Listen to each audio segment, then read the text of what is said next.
Hey there, Internet. I'm Annie.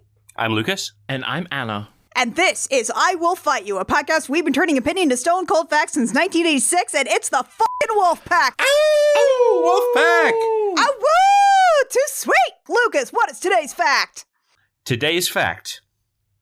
Somebody once told me the world was gonna roll me. I ain't the sharpest turtle in the God shed. damn it, Lucas. Lucas Brown. In Susan Sontag's notes on camp, she said you can't camp something unless you truly understand it. Well, Lucas, why? Lucas, you son of a Holy shit. bitch. I have been practicing that all morning. Oh. Lucas-topher Brown.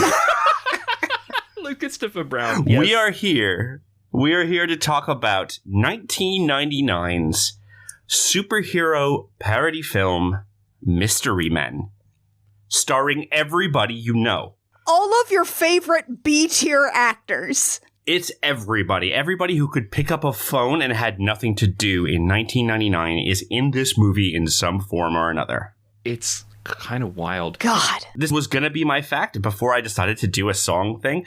This parody, this superhero parody, although I spoke to Mac about this, and Mac's the expert in parody and satire, Mhm, right? mhm. My argument is that this was a comedy film set in a superhero world. It is not a parody. And Mac's Yes. view was that because it was discussing the tropes of superhero-ness and kind of poking fun of them, that it was still a parody. Although I would say it leans more towards something like The Superior Foes of Spider-Man, where it's a comedy set in a superhero world. Like, at no point do they mimic a shot from Superman. At no point do they have, like, something that's specifically referencing, like, one of the Batman movies. Like, this is a comedy that happens to be set in a superhero world. I would almost put this at somewhere like a I was just pastiche about to that, say that, yeah. that expects you to understand like the genre trappings, but it doesn't need you to understand anything specific. This isn't like a scary movie. Yeah. Exactly. That's always my view. It's like at no point do they step into a sketch and being like, oh, this is the Superman and Lois Lane sketch. It's like, no, these are still people in a superhero universe in a funny movie. Like Airplane is doing a lot of really specific things. It's doing so many things at all times, but it is doing a lot of really specific things for a specific type of disaster movie. Like that is parody. Yeah, well, this one's more about situations that would arise in a superhero world, but aren't actually referenced to a specific hero. Exactly. And it's doing it in a different medium than you would usually find these at the time, too. This isn't something made after the Marvel superhero domination of film that we've had. That's true. Yeah, this was fully 9 years before Iron Man hit and started the thing that we're still kind of in. The most recent superhero movie that had come out when this movie came out, a close lead between The Crow and Batman Forever. Oh, God. That's where we were. I was going to say, I feel like out of anything, it's in conversation with more of like the Schumacher Batman, like gigantic pulp, Yeah. like neon pulp aesthetic. Yeah, and this was before Batman and Robin came out. Yeah. Yeah, even, I was going to say, well before the edgier take from Batman Begins, the one that kicked off. Oh, yeah. Years and years before, yeah. Oh, yeah. So this was based on characters from the Flaming Carrot comic series, which was by Bob Burden. Those comics were first in Visions magazine from 1979 to 82 and bounced around a few publishers like Dave Sims, Cerberus, like it's like Aardvark something or other, published it for a while, then Renegade Press, then they did it themselves, and then finally in 1988, Oh, right. Service the Aardvark. it was picked up by Dark Horse and kind of reserialized, and there's like a nice omnibus edition that you can get. But here's the thing: let me just say the comics aren't for me. Mm-hmm. Like, look, Bob Burden said he was trying to do like a surrealist, absurdist thing, right? Right. And what that actually comes down to is, what if a superhero had a giant carrot for a face, was a weird drunk who didn't do anything, and kind of yelled non sequiturs?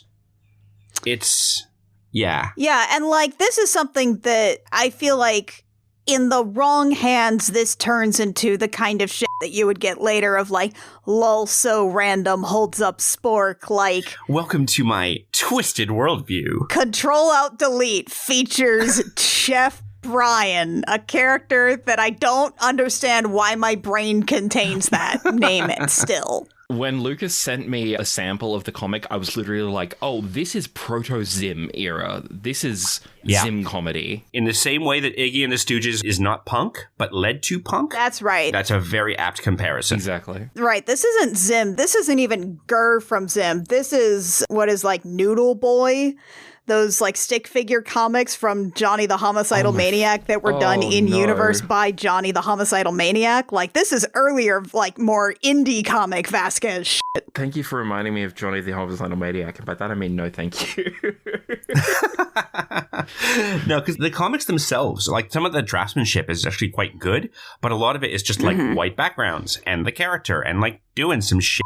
Indie comics, like, there's a certain type of indie comics breed, especially in, like, the 80s and 90s, like the very, very, very off-book things that are just, like, I don't personally have the context to fully appreciate them, and many of them are made by people whose viewpoints I find fundamentally inaccessible as something other than a heterosexual white man. Yep. So the Mystery Men themselves, they debuted in like number 16 and 17 and later came back in their own series.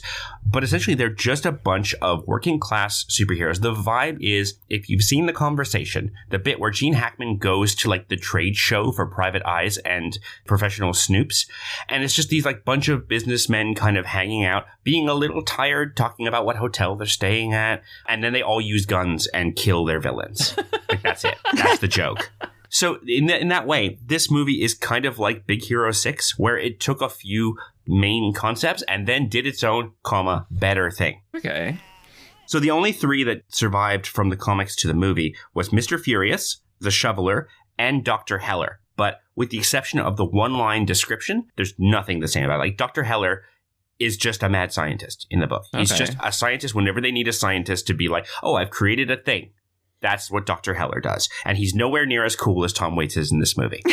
You're telling me he's not an aromatherapist, a laser hair removalist, and a carnival owner, and a chicken rental man? And he's Tom Waits! And an old lady chaser. He is absolutely not. And an old lady chaser.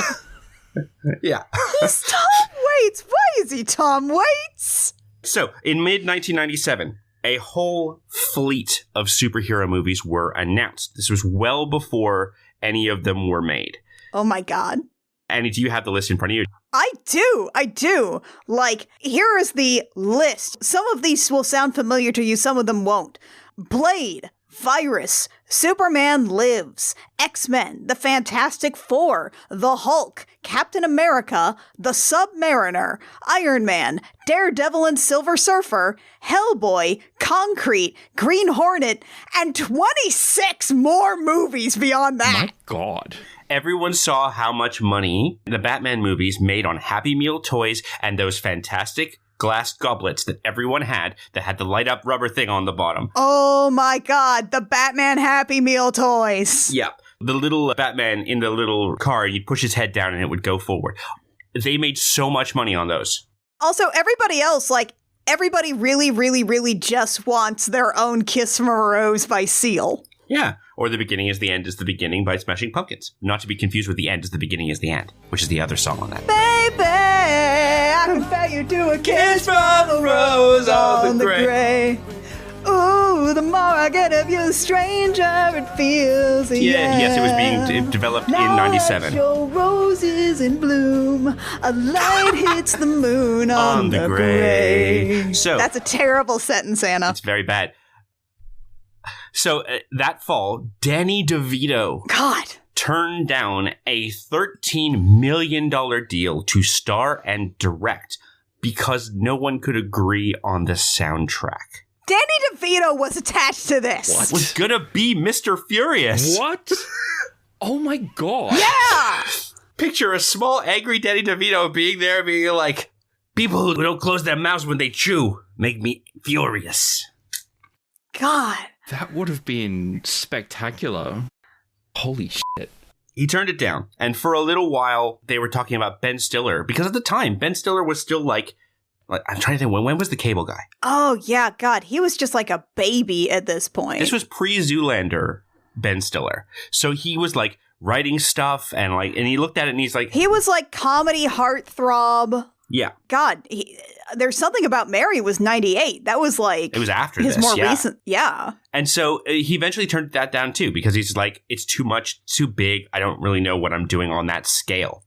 And eventually it fell into the lap of the guy who invented the Got Milk ads and the Yo Quiero Taco Bell dog ads. Kinka Usher.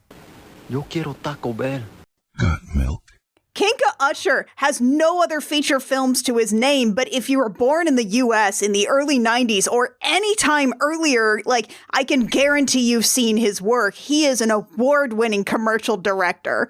And like his ad campaigns in particular, like the Taco Bell Chihuahua, Yo Quiero Taco Bell, like that is one of his big things. And I cannot express exactly how dominating that was for a while in American youth culture. What is it with wolf packs and French directors? I don't know. They stick around. It's weird. But this was also the time when you were seeing a lot of commercial directors kind of come to the fore. Yeah. You know, Ridley and Tony Scott and McGee and Kinka Usher and a whole bunch of others that were coming because they had style and could work, for the most part, under budget. And that's the really interesting thing about Kinka Usher. Like, if you know that a commercial guy directed this film, it explains almost everything about why it looks the way it does.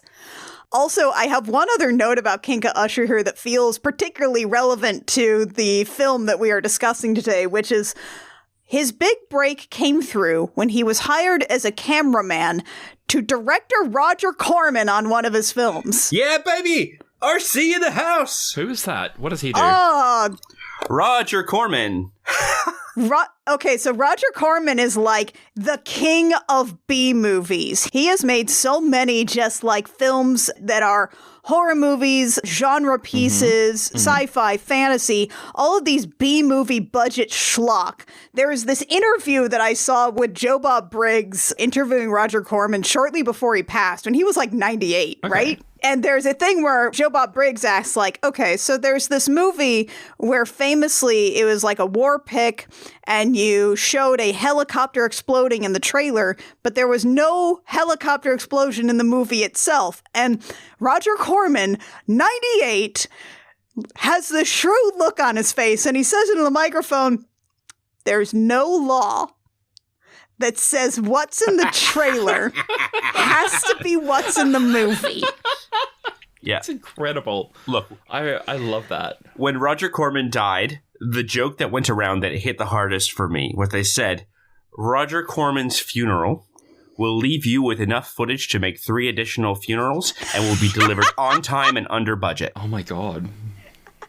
Yeah, that's the kind of director and producer Roger Corman was. He had his fingers in every low-budget, enjoyable, schlocky film shit. in, like, his entire career. Decades, absolutely. And also was responsible for the launching of a ton of careers because he would give anybody a shot. I need to look into this guy. I need to look into what he's made. He's fantastic. Oh shit, he did Little Shop of Horrors. I have seen that. Yeah. Yep. Nice. Coming back to Kinka Usher. So Kinka Usher, like talking about the cast of this movie, and we mentioned it up front. This is everybody that you know from this time. So Kinka Usher got Janeane Garofalo, who then convinced Ben Stiller to come back and, rather than write it, to star in it. And he was cast for Blue Raja, but then he campaigned and got Mr. Furious. And according to him, in the script, Mr. Furious was nothing but angry for the entire movie.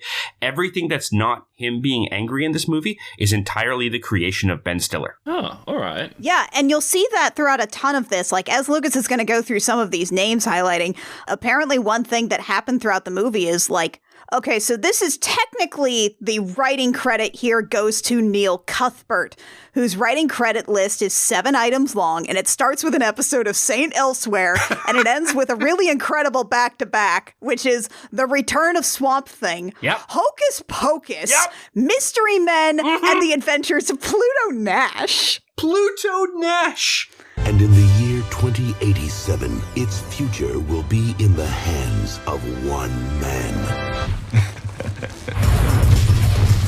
Eddie Murphy is Pluto Nash. Hocus fucking Pocus! Oh, But, like, it's almost disingenuous to say that it's written solely by Cuthbert because Ben Stiller and the rest of the cast are a whole bunch of really good comedians, and they all had ideas for their characters. They all riffed on a lot of things. It was almost like a community project. yeah. So running through some of those names, I mean, you got Ben Stiller as Mr. Furious. He is driven by his boundless rage. There's Hank Azaria as the Blue Raja, which we will get into his details in a bit, aka half the voices on The Simpsons. You know Hank Azaria. Girlie Sue's gonna have an elegant wedding feast. Oh, goodbye, student loan payments. Stepping and squishing and the web's made of nylon. I really thought people would like to harvest their own honey. Oh, how they hated it. Eat the little boy. Now, in the morning, you'll be good as new. Or dead. Go, Carl! Go, Carl! It's my birthday! It's my birthday! 3-P! How can you even accuse me of repeated infidelity? Oh, I'm so angry I could fall asleep. I have the most wonderful news. My store now sells ninja weapons. But tonight's the policeman's ball. And if you let my Sarah down, I can make life very difficult for you. You work your butt off in a radioactive hellhole, and what do you get? Not one lousy superpower. Yeah, at least a good third of all of the Simpsons characters. He's a voice actor for days. Yeah, character actor stalwart William H. Macy is the shoveler, aka, you know, him from Fargo. You know him from Fargo and everything else. I find him so charming in this one. He's lovely. He's so charming. He always plays such a nice man. Yeah. And then we have Greg Kinnear, aka Mr. Not Right Now from You've Got Mail. As Lance Hunt or Captain Amazing. We got Kel Mitchell from Kenan and Kel. Andy, go off about Kenan and Kel. Go on. Oh, you know all that. I was born in 1986. All that was the entire fucking shit. And you had Kenan Thompson and Kel Mitchell were very clearly the breakout stars on that children's variety show, to the point where they even got their own spin-off show called Kenan and Kel. They started the movie Good Burger. They later started Good Burger 2. And Kenan Thompson himself actually went on to be a regular on Saturday Night Live. Apparently he and Kel had auditioned together, but only Kenan was offered the role.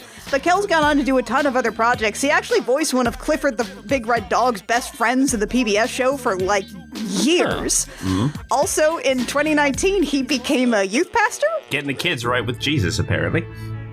Yeah. And also he has some hip-hop stuff. He also got real fine. Oh, he fine. Because Kenan still looks like Kenan, but Kel got real fine. Damn Kel!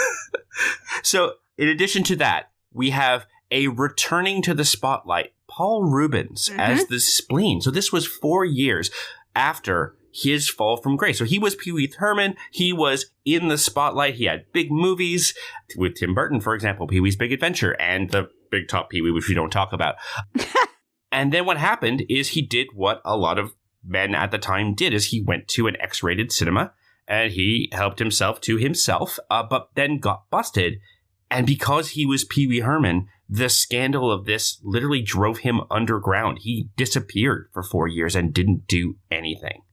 And it was so poorly deserved. Like, people just lambasted this guy as some kind of creep or freak. And it's like, Paul Reubens was, all accounts, just the nicest, most thoughtful person. Yeah. And his going on Letterman to do promos for this movie was the first time he had been seen on television since that happened. And it had been 4 years of literally nothing. And what was also interesting about that was that first public appearance was one of the first times that he had been in public promoting something as himself, as opposed to playing the Pee Wee Herman character. Oh, so he'd do promos in character? Yeah, so we mentioned Janine Garofalo, who at the time was like more known as a comic. I can't remember when The Truth About Cats and Dogs came out, where they tried her as a romantic lead. But again, is great, is funny, is wonderful. You've got Wes Studi as the Sphinx. Oh, he's a returning friend to this podcast. Oh yeah, go on, speak on it, Annie. So Wesley Studi, he has been on this podcast before in Street Fighter. That's right, he was Sagat. Really? Not a Thai man. He was the Cherokee man who didn't play the Native American character in the movie. What? Yep. Holy crap. And here he is again playing a man who may be ambiguously Arab given his name. Oh no, he's also, thanks to a deleted scene, he's ambiguously Mexican as well. We're not sure. Opinions are divided. Amazing. And then we've got, classic late 90s girl and the love interest of my university flatmate who is obsessed with her. We have Claire Forlani as Monica. I'm just going to call her Claire for the whole movie. She's just herself, just like she was in Mallrats and Meet Joe Black and all the other movies where she is the slightly distant love interest to a confused and mixed up young man. We love that kind of dreamboat girl in the 90s, we do. And then we have Jeffrey Rush in his first American film. Yeah, my boy Jeffrey. Anna, you want to tell us about Jeffrey Rush? Yeah, so Jeffrey Rush is Australian. He was born in Toowoomba, very close to where I live. And I actually loved him in On Our Selection, which is a very obscure 1995 Australian movie that I have shown Annie and literally wrote all the subtitles out so she could get the jokes. Oh, that's good. Worked very closely with Noah Taylor, who got big in Preacher. Well, who was big in Preacher. And also S.E. Davis, who is Miss Fisher and in The Babadook, and was one of my first celebrity crushes. But yeah, Jeffrey Rush, I love him. I love his stuff. Always have. You've definitely also seen him as, you know him, you love him, the ever-loving Captain Barbossa. He even eats an apple in this movie. He does. Bless. And you can see that he is a stage actor in this movie. He really flexes his stage chops. He's so big in this. He's so big. Oh, he is chewing the scenery constantly and having so much fun. Like, this guy is staged all the way down. He mentored Cate Blanchett pre-Lord of the Rings. So I'll run through the others real fast because we'll hit them as they come up in the movie. God. Lena Olin plays the prison psychiatrist and also part-time Maleficent. You got Tom Waits as Doc Heller, who's a mad scientist. I'm going to talk so much about him. He's so interesting. Famous, incredible magician Ricky Jay plays Captain Amazing's publicist. And Susie Izzard as Tony P. Hell yes. The leader of the Disco Boys. She's so good in this. She's incredible in this. Like, it's no wonder that, like, all of the other Disco Boys fade before her. Yeah, and literally, she is doing so much drag in this movie. She's playing a male character, but I have never seen a character be more fucking drag than Tony P of the Disco Boys. And there's lots of other little cameos we'll get to, but honestly, anyone who could pick up a phone in 1999 is turning up in this movie. And I'll call him out when I see him. Even like child actors, Corbin Bleu, who would later go on to stardom in the High School Musical series, is one of like the shoveler's kids in this. Let me just read this last sentence down here, who is Dane Cook, Doug Jones, Vincent Bowman, and Dana Gold, all my cameos in this. Dane Cook? I miss Dane Cook. Yup. Oh, yeah, I'll point him out when we get to him.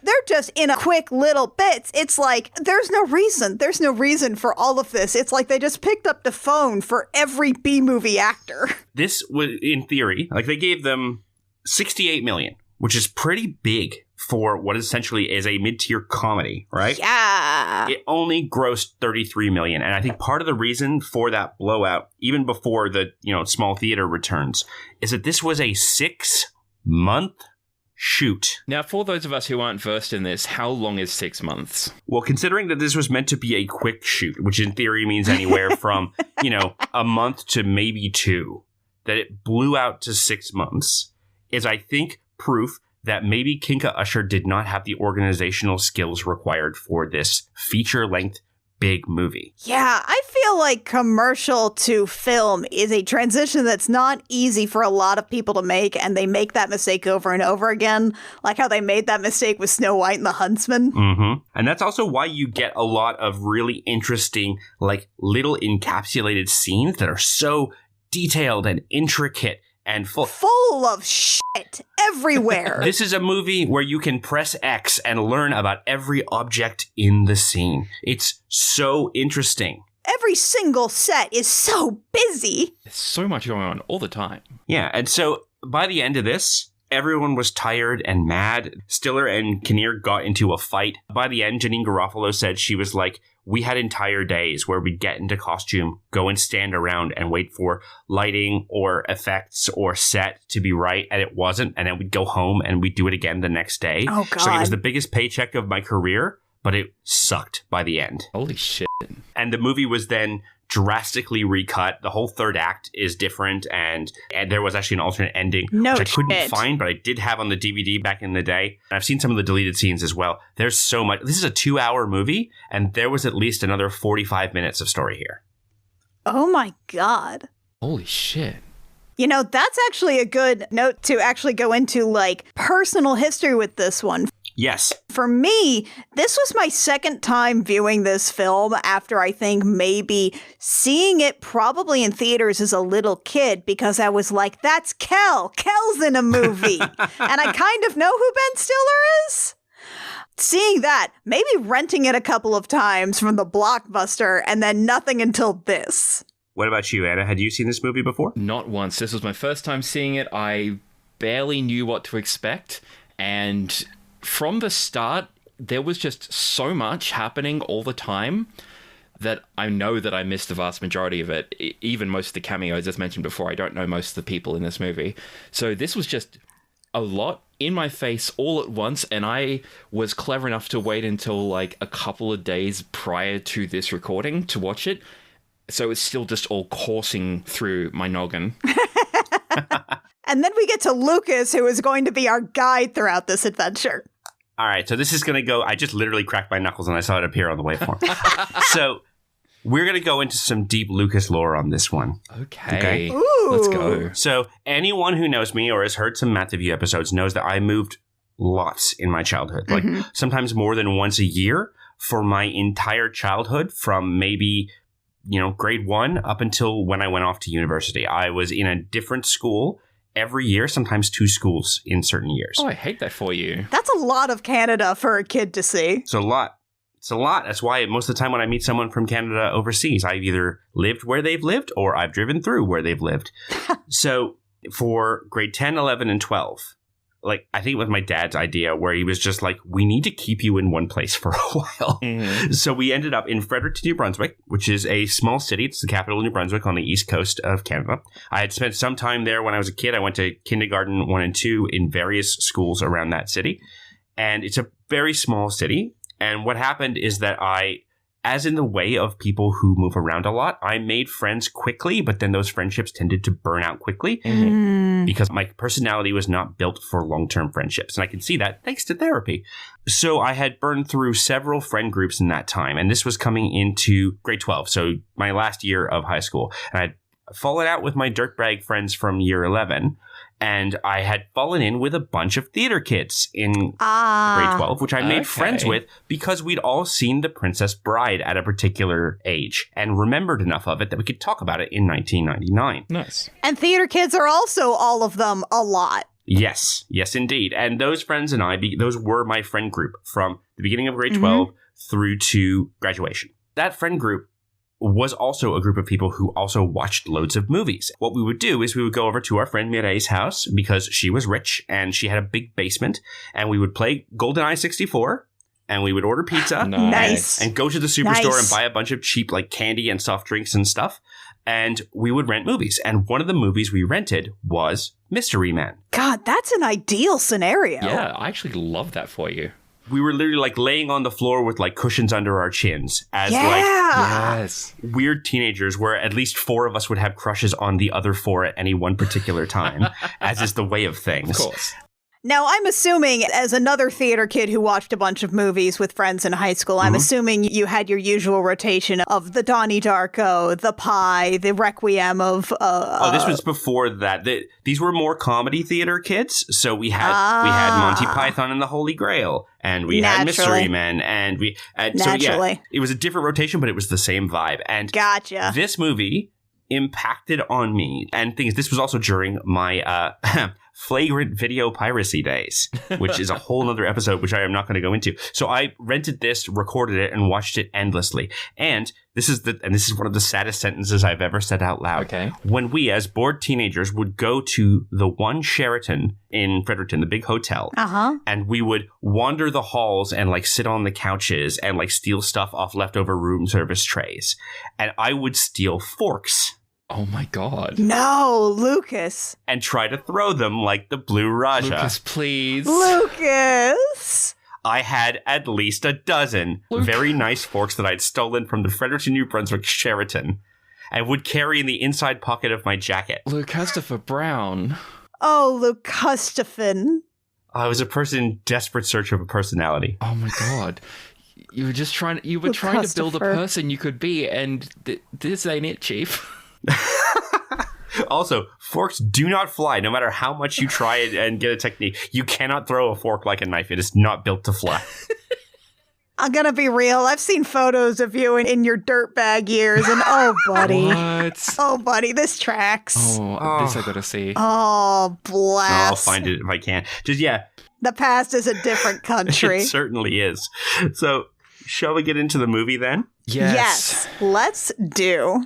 I do have one thing here. There's one last soundbite here going on my notes, which is Bob Burden was on the set for some of the shoot, answering questions that came up about his creations. And I'm just quoting Wikipedia here. Go for it. There were times when we were kind of stumped in a scene and we asked him what he thought. The director said, "The great thing about him is that 10 minutes later, we'd get 30 pages in the fax machine with probably 29 pages filled with the lousiest ideas that you've ever read.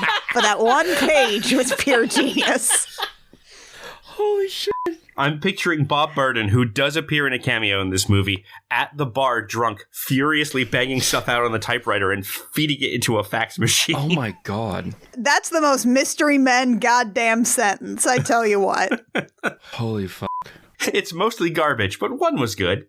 So. You know how comic book movies start with things like Patrick Stewart saying, mutation.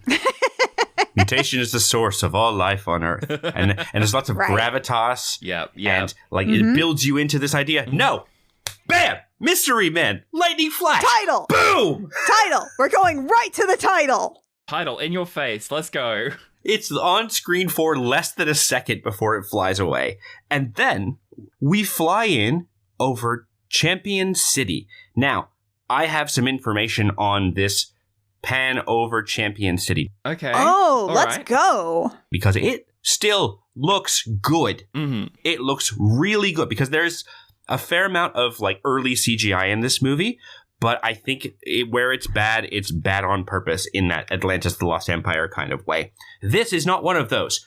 There is a lot of CGI, but I would swear it's composited over a miniature set or something. Yeah, so this was done by a 3D effects house called Pop Animation. They're the same effects house that won an Oscar for What Dreams May Come with Robin Williams. Oh, wow. And they did this with a mix of matte paintings and 3D effects and CGI elements. And they took a digital matte painting. Matte paintings, baby! And moved it so that the camera could fly through it. A guy named Deke Farrand did this in 3 days. What? No shit. Holy shit. It's incredible. I actually found a blog post. Matte fucking paintings. A blog post from 1999 where a guy got to interview this guy about this. And the interviewer was so excited because there's 2 effects houses and that was one of them. And they worked their ass off for this shot.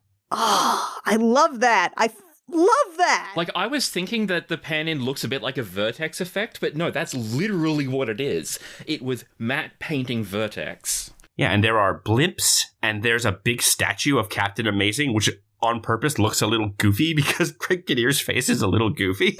The Schumacher vibe is so strong in this. The same kind of Gotham City that Schumacher had in his Batman movies. Just big, enormous metropolis, so tall, neon. And then we also slapped a whole bunch of Blade Runner cyberpunk dystopic on it. There's so much. I'm going to have so much to say about this city. Please do. There's a lot going on. Right. While we're panning through, the thing that really highlighted it for me was a billboard that has a picture of Captain Amazing on it and crime. Don't even think about it.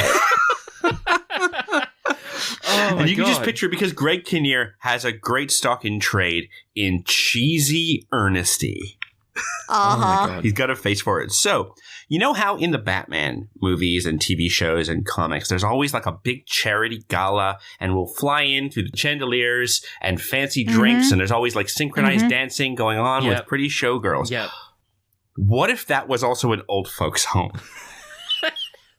When this shot first appeared on my screen, I actually had to pause it and blink a few times. This isn't even any particular social function. This is just what the nursing home gets up to on like a regular basis. It's just a party. Yeah, you've got old ladies dancing in a ring with their hands in the middle, surrounded by a circling ring of motorized wheelchairs. Instead of like the huge 3-tiered lit from behind bar of liquor bottles, it's all prescription pills. Don't forget the fruit hats. Yeah, the ladies dancing have fruit hats. There's a 3-piece singing ensemble on the top with like Andrew's sisters like dresses with big wigs, but they're all old ladies singing along. And the band is being led by Mark Mothersbaugh from Devo. Why is the Devo guy in this? Because he helped with the music, and he's also a lovely theatrical guy. Also, go watch Yo Gabba Gabba. He's very good on Yo Gabba Gabba. Why is he here? What? The Devo guy? There are so many cameos in this movie that I don't understand why they're there. They don't seem like they ought to be, but it just keeps like, they just sort of keep hopping in. It's like if you were going to tell me this was like a rat race from the beginning. It's a race. I'm winning. Then I would expect all of these celebrity cameos for no goddamn reason, but instead. They're just there. Speaking of cameos, we pull back to a chaise lounge where Tom Waits is trying to chat up an old granny. Tom Waits! He offers her a hard candy like he's just giving her a jewel. She even holds it to the light and shakes it like it's a little baggie of drugs or something. He's literally like, Tom would you like Waits. something sweet? With a wink. And Tom Waits was 51 when they made this movie, but this lady's like in her 80s. Music Hall of Fame, Tom Waits. Didn't he get a Lifetime Achievement Award? Oh, yes. He's also a grave robber. Some say she's robbing the cradle, but I say I'm robbing the grave. And like in any Batman or superhero movie, in bust a gang of thugs. Of course. And they are the Red Eyes. Oh, and they're themed. They're all themed. They've got black outfits and red goggles, and they're all minions. They're great. They're not carrying weapons, they're carrying spotlights on hand-mounted Steadicam rigs. So throughout the scene, as they're doing stuff, all the minions are doing stuff, you've got flashing, like, X-Files style spotlights going whoosh, whoosh, whoosh, whoosh, all in the background. And it goes through the smoke from the smoke machine, and it looks real cool. And they are led by Big Red, who is this big dude who's played by Artie Lang. I have an anecdote from Artie Lang about this movie. Oh. This was one of his first times he was featured on screen, and his mom and sister went to the cinema. And after his scene finished, they left the cinema for a sec to call him on a payphone and say, "Are you in any of the rest of this movie?" And when he said no, they said, "Good, we're leaving." Oh my god! Oh, That's amazing. wow. I mean, Now that's supportive. good for them. Yep. So the Red Eyes have these like tacky goggles and bright red hair, and Big Red is also chewing the scenery and screaming things like, "I want everything. I want wallets. I want watches. I want wigs." One of the Red Eyes grabs a prosthetic arm off of a man who screams, "No, I'm a veteran." The prosthetic arm has a gold watch on it. Also, this man looks to be a veteran of the Revolutionary War from his jacket. Yeah. They also steal his false teeth and prosthetic eye. Yep. Yep. The same guy. Yep. They toss the arm, it ends up in a punch bowl. It's ridiculous. Also, some of the Red Eyes have a bunch of tubes coming off them. Like they're what were the little minions from Theodore Rex? The little like scrabbly rag and bone guys who were like. You can't tell me to remember things about Theodore Rex. I have no idea. All I thought is that they look like the Snorks from the Stalker games. You can't tell me to remember things about Theodore Rex that don't involve cookies. Or the Haunted Carnival. I still haven't seen Theodore Rex. I'm holding off. Luckily, some heroes are here to save us. It's Hank Azaria in a turban. Because Big Red reaches into this massive sheet cake, grabs a bunch, and shoves it in his mouth. And from off screen, we hear, "Pardon me, if you're going to eat cake, you ought to use a fork." And Hank Azaria spreads out a handful of forks in each hand like he's like doing a magic trick. It's absurd.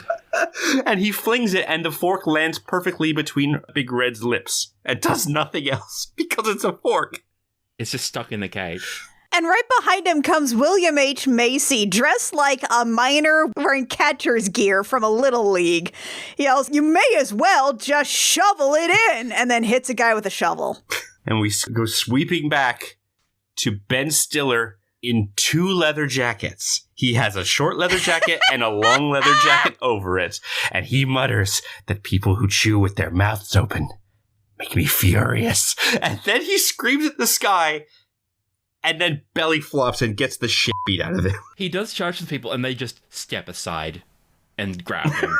It's fine. He stands up and he tries to do that like Muhammad Ali, like dancing around thing, and then misses the only punch he throws and gets repeatedly punched in the face.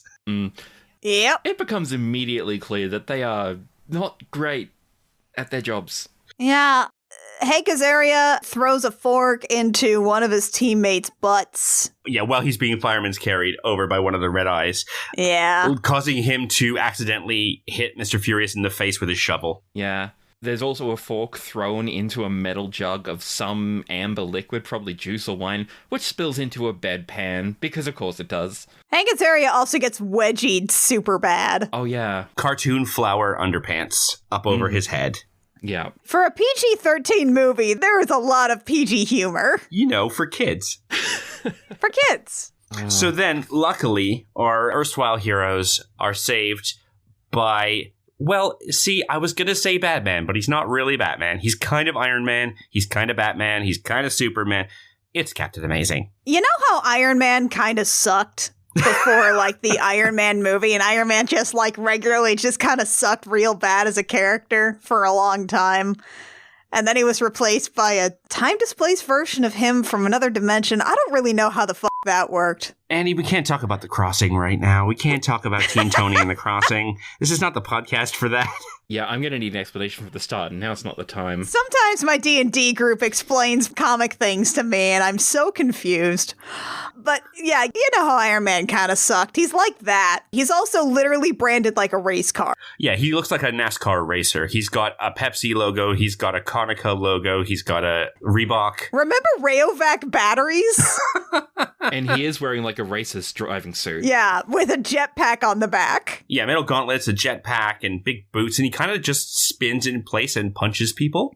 And as they all fall down, everyone kind of turns up and claps. And his publicist is just there. He's just there. And his publicist is Ricky Jay. We love Ricky Jay. A magician. An incredible sleight of hand magician. One of the best to ever do it. Do you think that when Captain Amazing crashed in through the window, the publicist was just at the bottom floor at that time, so they lined up, and by the time the publicist ran up the stairs or caught the elevator up to that floor, the party was over? Oh my god, I'm now picturing this incredible side-by-side panel, probably done by someone like Jamie McKelvey, who's got incredible draftsmanship, where you start at one side with one of them, and by the time they move at the same speed, just different things are happening in the different panels, and they meet at the end. Oh, it could be perfect. Double page spread. Jamie McKelvey's so fucking good.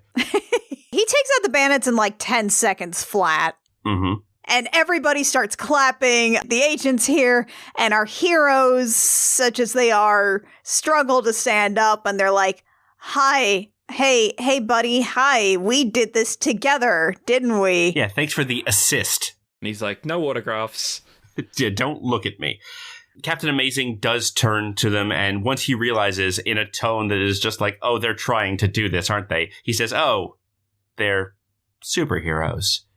Keep up the good work. And he kind of pats Blue Raja on the shoulder, and you see like this dawn on them, like they have been blessed by a passing Christ.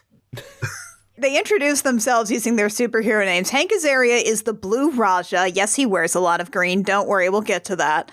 The Shoveler, of course, is the guy with the shovel, and Mr. Furious is the guy with 2 leather coats. And what I love is that you see them next to Captain Amazing, who is, again, he looks incredibly professional. And these guys absolutely look like they made their costumes at home. 100%. And they both do, and this is something that comes up loads in this movie, they both do a little customized salute with one of their weapons. In the moment, it is never, like, Blue Raja, like, taps his hip, his heart, and up to his turban with his fork, and Shoveler does similar with his shovel in the same moment. Neither of them look at each other, but it's just like yeah, this is what you do to salute a fellow hero with your weapon. Yeah. What? I actually love that. I always thought it's so snappy. They clearly rehearsed the shit out of it. Yeah, it's like an idle animation in a video game. It's just like, yeah, ba ba ba ba, and you've selected this character, he does a little thing, and now you're off to the game. Because, of course, you have to have, like, the pose. That's what you do when you're a superhero. You have the pose, you have the name, you have a secret identity, you fight minions or something. Exactly. And so Captain Amazing kind of wanders off, forgets about them immediately, and Blue Raja is like, oh my god, did you see that? Did you hear it? He said, keep up the good work. The good work. And Mr. Furious is like, no, my man, he's making fun of us. And Shoveler's like, no, Roy, he saluted us. That was real. It's how superheroes talk to each other. Meanwhile, Tom Waits is now here, who introduces himself with a business card. Dr. A. Heller, weapons designer, innovator, inventor, world changer. His address is Old Funhouse, Heller Fairgrounds, test site number 6. And he also does aromatherapy, laser hair removal, carnival rides, and chicken rentals. And he makes Shoveler remember him when he's like, I can get you some firepower. My name is Heller. Say it with me. And they say it together. Heller. And this works.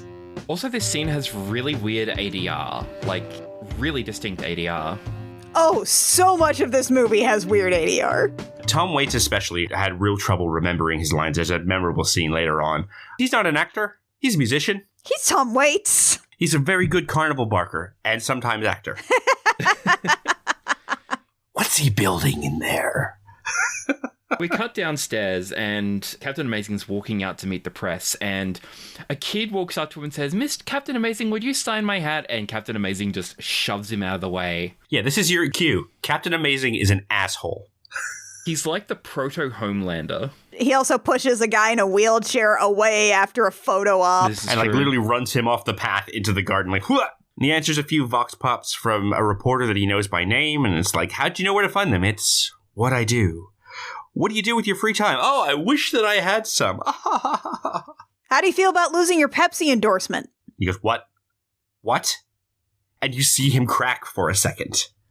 Yeah. Yep. But he quickly pulls it together and he goes, I hadn't heard that. And he looks at Vic, who goes, okay, everyone, show's over. And they get into the limo. The questions they ask mostly revolve around, are you so good at superheroing that you're going to put yourself out of work? And he's like, oh, that's a problem I'd love to have. Don't worry about it. Yeah. Oh, also, we skipped over the fact that Tom Waits specifically says he does not live at the old folks' home. He is here for the ladies. Gross. Hey. We also have a quick bit of our heroes getting heckled by the cops because they're wannabes, because they're not good at this. We find out that Mr. Furious is terrible at trash talk. He's very bad. He's so bad at it. Awful. Promos are hard, you guys. And also, he calls a cop a checkerhead and gets a reaction like he's just said a slur. He's just constantly spitting the worst comebacks. Don't mess with the volcano, my man, because I will go pump Pompeii on your butt. Because also, nobody swears in this movie. Nobody swears. That's true. Because they're heroes, right? Isn't there one swear where they say shit? There's exactly one. It's like every bad comeback that you've ever imagined that you've said in a bad situation, like everything that your anxiety brain is going to come back and just revisit with you for years. He says all of them. You see him actively spinning his wheels as he tries to steer out of the skid in various situations. He never does. No, ever. It's always worse. There's always more down. And he always commits. One of the cops says, dream on, moron, and Furious goes, I will keep dreaming, and when I wake up, you'd better hope you're asleep. Sweet dreams. Oh, buddy. And they have left by that point. Raja and Shoveler are just like, buddy, don't. Please stop. Don't turn around. Don't re-engage him. Let's just, don't re-engage. Let's just go. Yeah. And then he just screams, Lilac! Because I guess his parting shot was to call him gay. Yeah, I don't know. It was the 90s. Yeah. We cut back to Captain Amazing's limo. The publicist is really struggling here, and Captain Amazing is unhappy with tonight. He says it was pathetic. And he rips off his Pepsi patch, which is written in Chinese. It has Chinese across the patch. Yeah, you see a lot of this throughout all of the sets. It's a very, again, like very Blade Runner kind of city, very cyberpunk in that way that cyberpunk is often rooted in an Asian flavored Western city. But they also do a whole bunch of like Cyrillic and Greek stuff. Yeah. Yeah. Like all mixed in and peppered throughout. It's really interesting. Which is also like part of the soundtrack, it sounds like. The composer went nuts with various instruments that are specific to very different parts of the world. It's so cool. So Captain Amazing is mad because, and like, again, there are bits of this movie I'm just going to read because the turns of phrase are so specific, right? Because he's mad and he's like, you'd think he'd be mad because he wouldn't get the money from the Pepsi sponsorship, right? That, oh, I've lost my sponsorship. That's bad. Or people think poorly. I mean, what he says was, I'm positioned. Do you understand what that means? On a very personal level, here, to know that the companies that make these fine products want me to be their spokesperson, their voice. And then he talks about how he needs to be good for his sponsors, which is such a weird viewpoint for this character to take. Mm-hmm. It's so strange. But Ricky Jay does get to say, I'm a publicist, not a magician. You actually are a magician. The fact that he didn't directly look at the camera when he said that is a really impressive exercise in restraint. But part of Amazing's frustration is that a superhero needs a supervillain and that he used to have big fights and now he punches goons at nursing homes. He needs spectacle. He needs drive. It's the thing from Frisky Dingo where Awesome X is mad because he doesn't have a villain for his toy line. So he tries to create one. Yeah, and it's also like, there's that joke about Wonder Woman, right? Which is like, why doesn't Wonder Woman have any like cool arch enemies? And it's, because she killed all of them. Yeah. Like an inverse Megamind. There's a lot of Megamind in this movie. Amazing tries to come up with some of the good supervillains that he had. He's like, get Deathman. Deathman is dead. Like Batman's old enemy? Oh, that's Lord Deathman. Oh, excuse me. Oh, you're right. Lord Deathman. He conquered death through secret yoga tricks. Right, of course. Thank you. But Batman used the power of righteousness. So, they run through the list. Father Doom's got life without parole. Apocalypta's doing 50 years. Armagesmo's in exile. Baron Von Chaos got the chair. And you see Amazing go, really? Oh. Then Casanova Frankenstein is locked up in the nut house. And then Amazing goes, oh. Now there was a supervillain. He's just got those eyes, you know? Those, And he's like, he kind of does a crazy eyes. He's like, yeah, he's so, but he doesn't actually say what's so good about him. He's just like, yeah, that was a lot. Oh God, it was so good. Yeah. The battles we used to have. And I mean, really, you could just trade on the strength of the name Casanova Frankenstein. Like, holy shit. That is a hell of a name. So then we cut to a gigantic, crazy birthday cake of an insane asylum across the bay. Yeah, it's like an offshore prism / asylum, I guess. In one of those, like, this is a comic book, it doesn't actually have to portray anything about mental health kind of way. Yeah. It's shaped like a glassblower had the hiccups.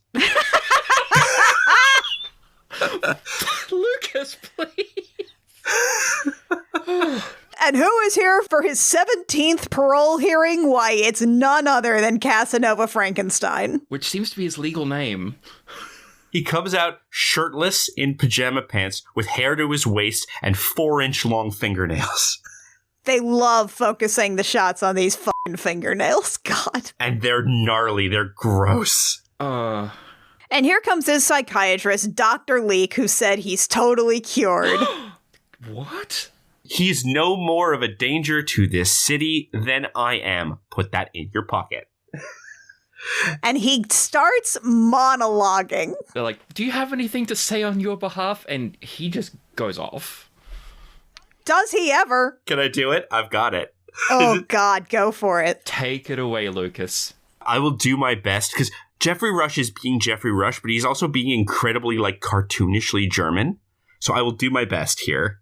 Blessed disciples of Hippocrates, my heart is split in two. It brims with such sorrow for my abominable crimes, and yet it swells with love for you, for this sanctuary, this place of healing. Within my soul, I feel the choir singing Beethoven's immortal ode to joy, where all men become brothers. This is where he starts this movie.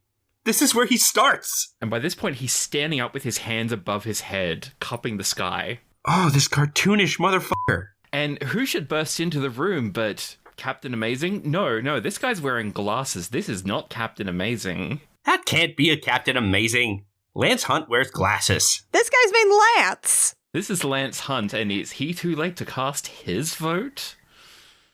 Because he's a billionaire who's also, I guess, on the parole board? For some reason. Anyway, he has this letter written to him by his good friend Captain Amazing, who he is not, and he wrote a letter. Don't look at it. It's definitely not just his grocery list. And it says, Casanova Frankenstein is super cool and should be freed, and I am not Captain Amazing. The end. Yeah, it says, we have to show compassion for this man, this monster. You fucking know what you're doing. You know what you're doing. You've read a comic book with Ben Grimm in it. And he implores them to give Casanova Frankenstein a second chance. And specifically on this recommendation, the parole board goes, well, I guess we could reconsider. And they get a big stamp that says cured. And they stamp it on his parole paperwork. I love it when they've got a big stamp that says cured. Oh my god, it's very good. And he's immediately escorted into a limo. And as he drives it into the city, we hear him say, hello, Champion City. Daddy's home. Yuck. He's so good. We'll talk about the limo later. His limo is a work of art. But we have to cut to another work of art. That is the Lakeside Diner that is built between an overpass and another overpass. Can we talk about the establishing shot leading up to this diner? God. Oh my god. Yes. Go off. So the two overpasses, they've got this bare metal structure, and there's neon everywhere in, I think, I remember seeing English, Japanese, and Cyrillic. Greek and Cyrillic. The hanging signs have spiky fixtures with small lights on them. I feel like I could walk under one and jump and get a free lobotomy, but... They talk about aggressive architecture. It's this. Yeah. And there's so many people wandering around. One thing I really, really like about this place is that every location feels lived in. You never feel like they cleared it out for actors to hang out and do their thing in. It's fantastic. I love it. Another thing that I completely love is the way that, we establish the way that this diner looks, because we start zoomed in on the shitty little television. Tiny pay TV. A tiny little pay TV. Half of it is fully dominated by the coin slot. The coin slot that says it is €2. It specifically is a euro. Euros. Euros wasn't the dominant currency yet, was it, in Europe? And also, it is positioned on the table in the way that those little jukeboxes used to be positioned in 50s diners, except it's a little TV that looks to have been hammered out of old parking meters. Basically. And it's showing a Captain Amazing commercial as he shills for toothpaste. Because I want my teeth to look amazing. I love this little crappy television. I love how enormous and chunky it is. It's so charming. We're going to spend a lot of time in this diner, and there's so many angles because it's enormous. All of the sets in this movie are huge and detailed. I'll raise further details when we come to them. But even there are no corners on the walls. Everything curves like it's a subway platform. It's so good. Yeah, I honestly like that, the more that we return to this diner, they don't sit in the same booth every time. Usually characters sit in the exact same booth, and these guys actually move around. It's so cassette futurism, but the tail end of it, 90s cassette futurism. Yeah. Where they've started to realize that this is cool, but it also sucks. Yeah. And we haven't come back around to it's cool because it sucks. Exactly. So we come into this conversation between Mr. Furious and the Shoveler and the Blue Raja, where they're having the conversation that every band has had at some point. We need to pay some guy to be a publicist. We need to get better shows. We need to advertise. And the others are saying, it's kind of against the spirit. It's no, we could each kick in $150. My cousin knows a guy who's a publicist who can get a scout to come to one of our shows. And I think even Ben Stiller, when he was talking about this role and how he wanted to rewrite it, is that he made Mr. Furious kind of impotent with his powers because he's the guy who's the least talented person, but he's the one who started the band. Exactly. Oh, You're so right. It was his big idea. And so he's the one that's pushing for all the extra bits to make them look good. And even though the other two are like, right. we shouldn't. We're useless. We bash each other up as much as we do the baddies. Yeah, because you can see Ben Stiller has a shovel mark on his face that actually looks like when... Yeah. Oh, shit, you're right. Yeah, and they're all a little beat up and banged up, and they're kind of post-gaming the fight, and they're like, Shoveler's like, you threw a fork into my ass, man. Yeah. Jeff, you shouldn't have done that. Okay. And it's like, oh, can you just throw some knives or something? And he's like, no, I'm not the knife throwing guy. I'm the Blue Raja. And they're like, actually, what's up with that? You're wearing like a whole bunch of green. There's not any blue anywhere. Yeah, there's like a little yellow flower. Lucas, could you read out for us the lines about throwing knives? He says, I'm the Blue Raja. I'm not stab man. I'm not knifey boy. I'm the Blue Raja. Blue Raja. It's almost the Shomer Shabbos bit from The Big Lebowski. He's so mad about this. He's so sick of having this conversation. Shomer Shabbos! Walter, how am I going to... Shomer fucking Shabbos. Oh, fuck. That's it. I'm out of here. I saw some people talking about it online, suggesting that this may be kind of an Alan Scott thing with the Blue Raja. Mm-hmm. You know, the original Green Lantern, he had a big green cape, but his uniform is predominantly red. Yeah. Huh. Okay. Various points in this movie, he will say, if you know your history, this makes sense. Spoiler, it does not. I have done research. Oh.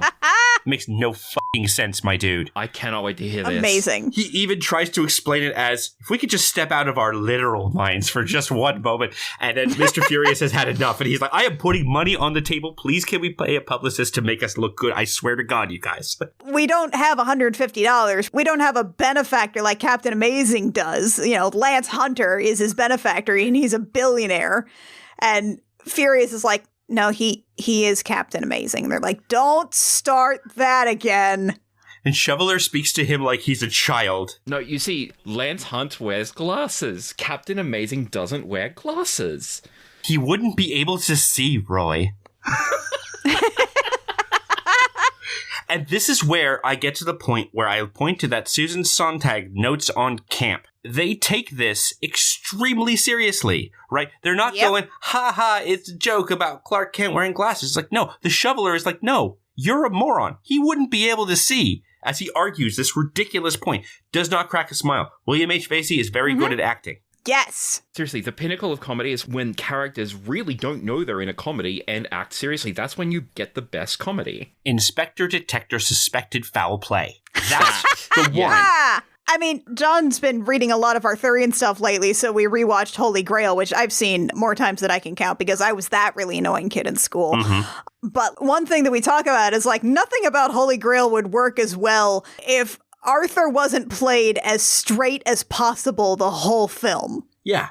He's so annoyed that all this silliness is going on around him. He just wants to find the Holy Grail. Jesus Christ. Look, we just have a coconut. Can we just please move on? I don't care. I'm just trying to find the Grail. Yes, it's called the Castle Og. I believe that. Let's go. All right, so this conversation is cut off because, unfortunately, Claire Forlani is here to walk directly into the misdirected aggression of Mr. Furious, and he's a real prick to her. He's such a jerk. Ugh. Like, he turns up and he's like, hey, thanks for stopping by. And it's like, oh, fuck off. Fuck off, my guy. Oh my God. You want to just punch his entire face in.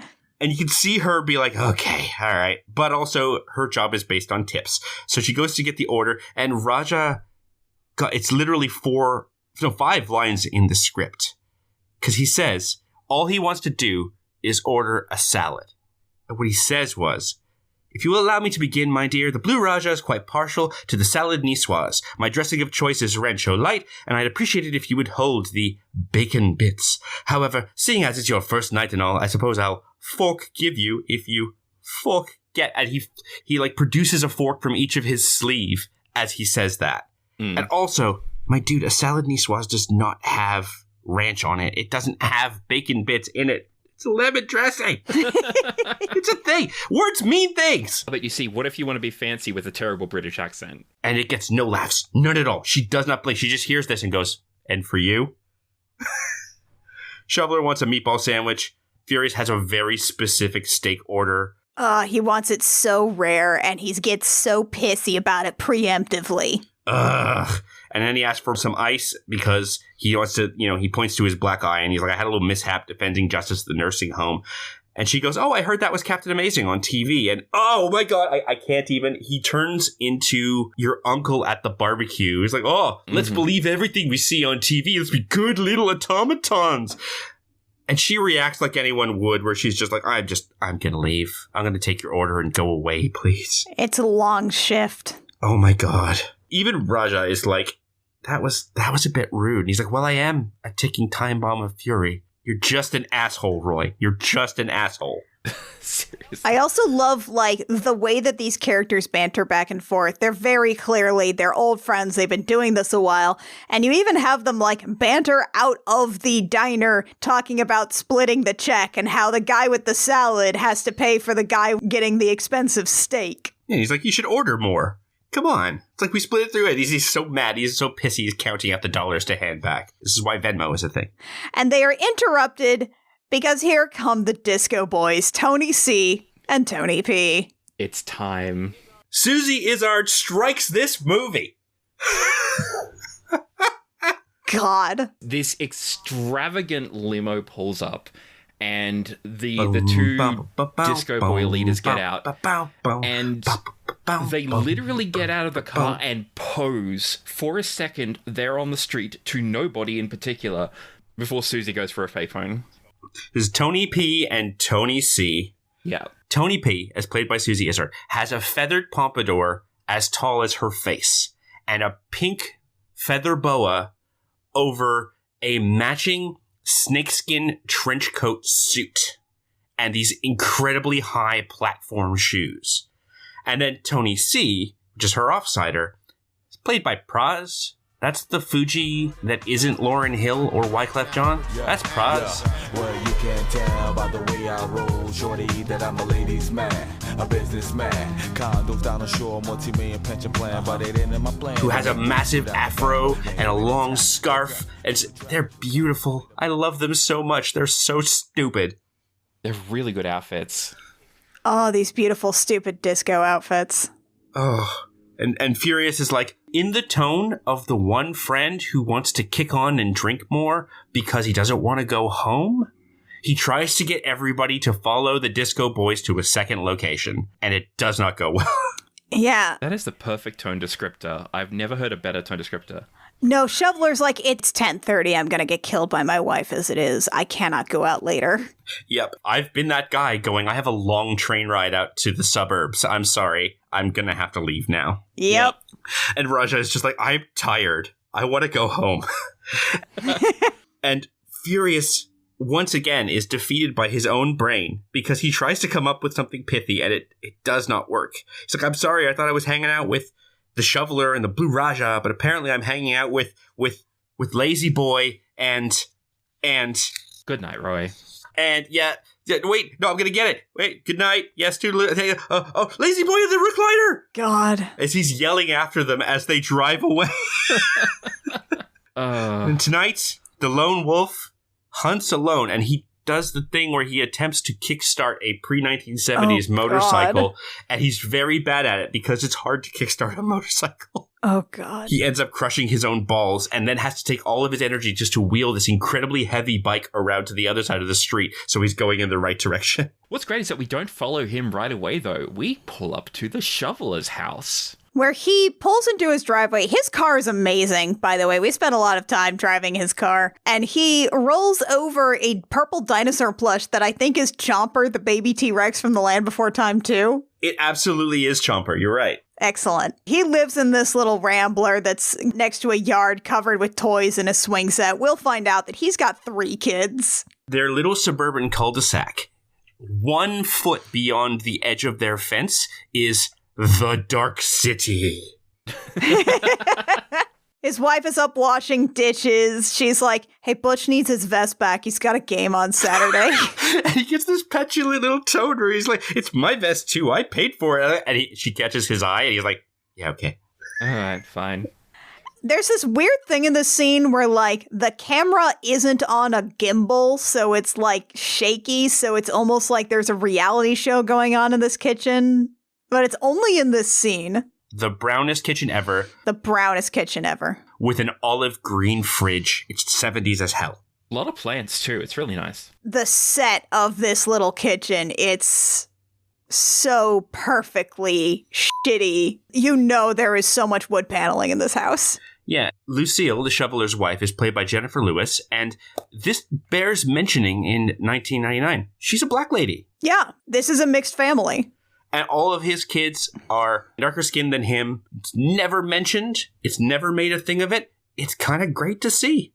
No eyelid battered. Yeah, this has become so much more common in a lot of film and television, even commercials in the time since then. But seeing this small thing that is not remarked upon and is treated as being totally normal is nice to see in the year that this comes out. Yeah, and she, wears curlers in her hair, and, when he first sees her, she's wearing dish gloves, even at one point where she, cradles his face with the dish gloves on, which is an incredibly weird shot. It's a weird POV shot between them. She cradles the camera with a dish glove. But no, she has to have, a serious conversation with him, because apparently he's been trying to be the shoveler for 12 years every night, and she's starting to be tired of it. And she's Starting? She's trying to put him down gently, but the time to put him down gently has passed. She is now trying to give him a little bit of tough love and say, maybe you need to stop doing this. And he's like, Lucille, God gave me a gift. I shovel well. I shovel very well. And I love that he doesn't say that he digs, which is the thing that one typically does with a shovel. No, he just shovels in general. And he's completely deadpan, not a hint of irony. I love it. And that's when she cradles his face. Oh, baby, you shovel better than any man I've known, but that does not make you a superhero. And she says, you're a good husband and a good father, but that's all. Nothing more. And your heart breaks for this guy. Ouch. Honestly, I remembered watching this movie. I remembered when I saw it as a kid. I remembered, the shoveler being kind of the main character. And that's not true, but he is the emotional heart of it. He really is. That's so right.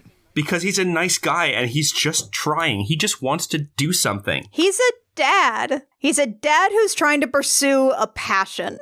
Because he says, you're right. But then he looks down at Roland, his baby son, wearing a Captain Amazing t-shirt and holding a toy Fisher-Price shovel. And he says, I believe in you, Daddy. And I tear up a little bit.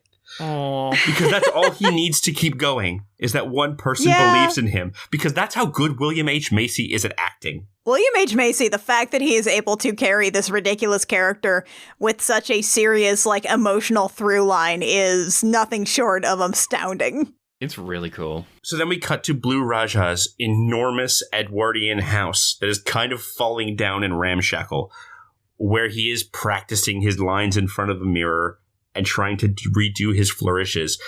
And whomst amongst us has not replayed a moment that did not go well the previous night in front of the mirror? Yeah. Oh, yeah, he's practicing quips for the surely eventual reunion with the red eyes. His room is filled with incense. I wasn't expecting to see you so spoon. He's got at least 15 incense. You know those incense things where they got a million little holes in them? He's filled every one. Yeah. And my man is smoking on that shit that make you English. And here's where we find out, because there's a knock at the door, here's where we find out that he lives with his mom, that his name is Jeffrey, and that the British accent is completely fabricated. It's cartoonish and fake sounding because it is. Yeah. He has a very nasal American accent. He's like, Mom, there are rules. Don't come in my room. Yeah, you shouldn't interrogate me. You shouldn't be hanging outside my room. It's basically his Professor Frink voice, but turned down like a quarter of a notch. Yeah, with slightly less Jerry Lewis. You get a little bit of that later, but he even sits down on a fork afterwards and goes, Glavin! Yep. And his mum literally says, Jeffrey, are you on the marijuana? It's the 90s. But his mum has to go because she's cheesing him off. You're cheesing me off so bad right now, Mom. Mom, you're cheesing me off. Don't come into my room.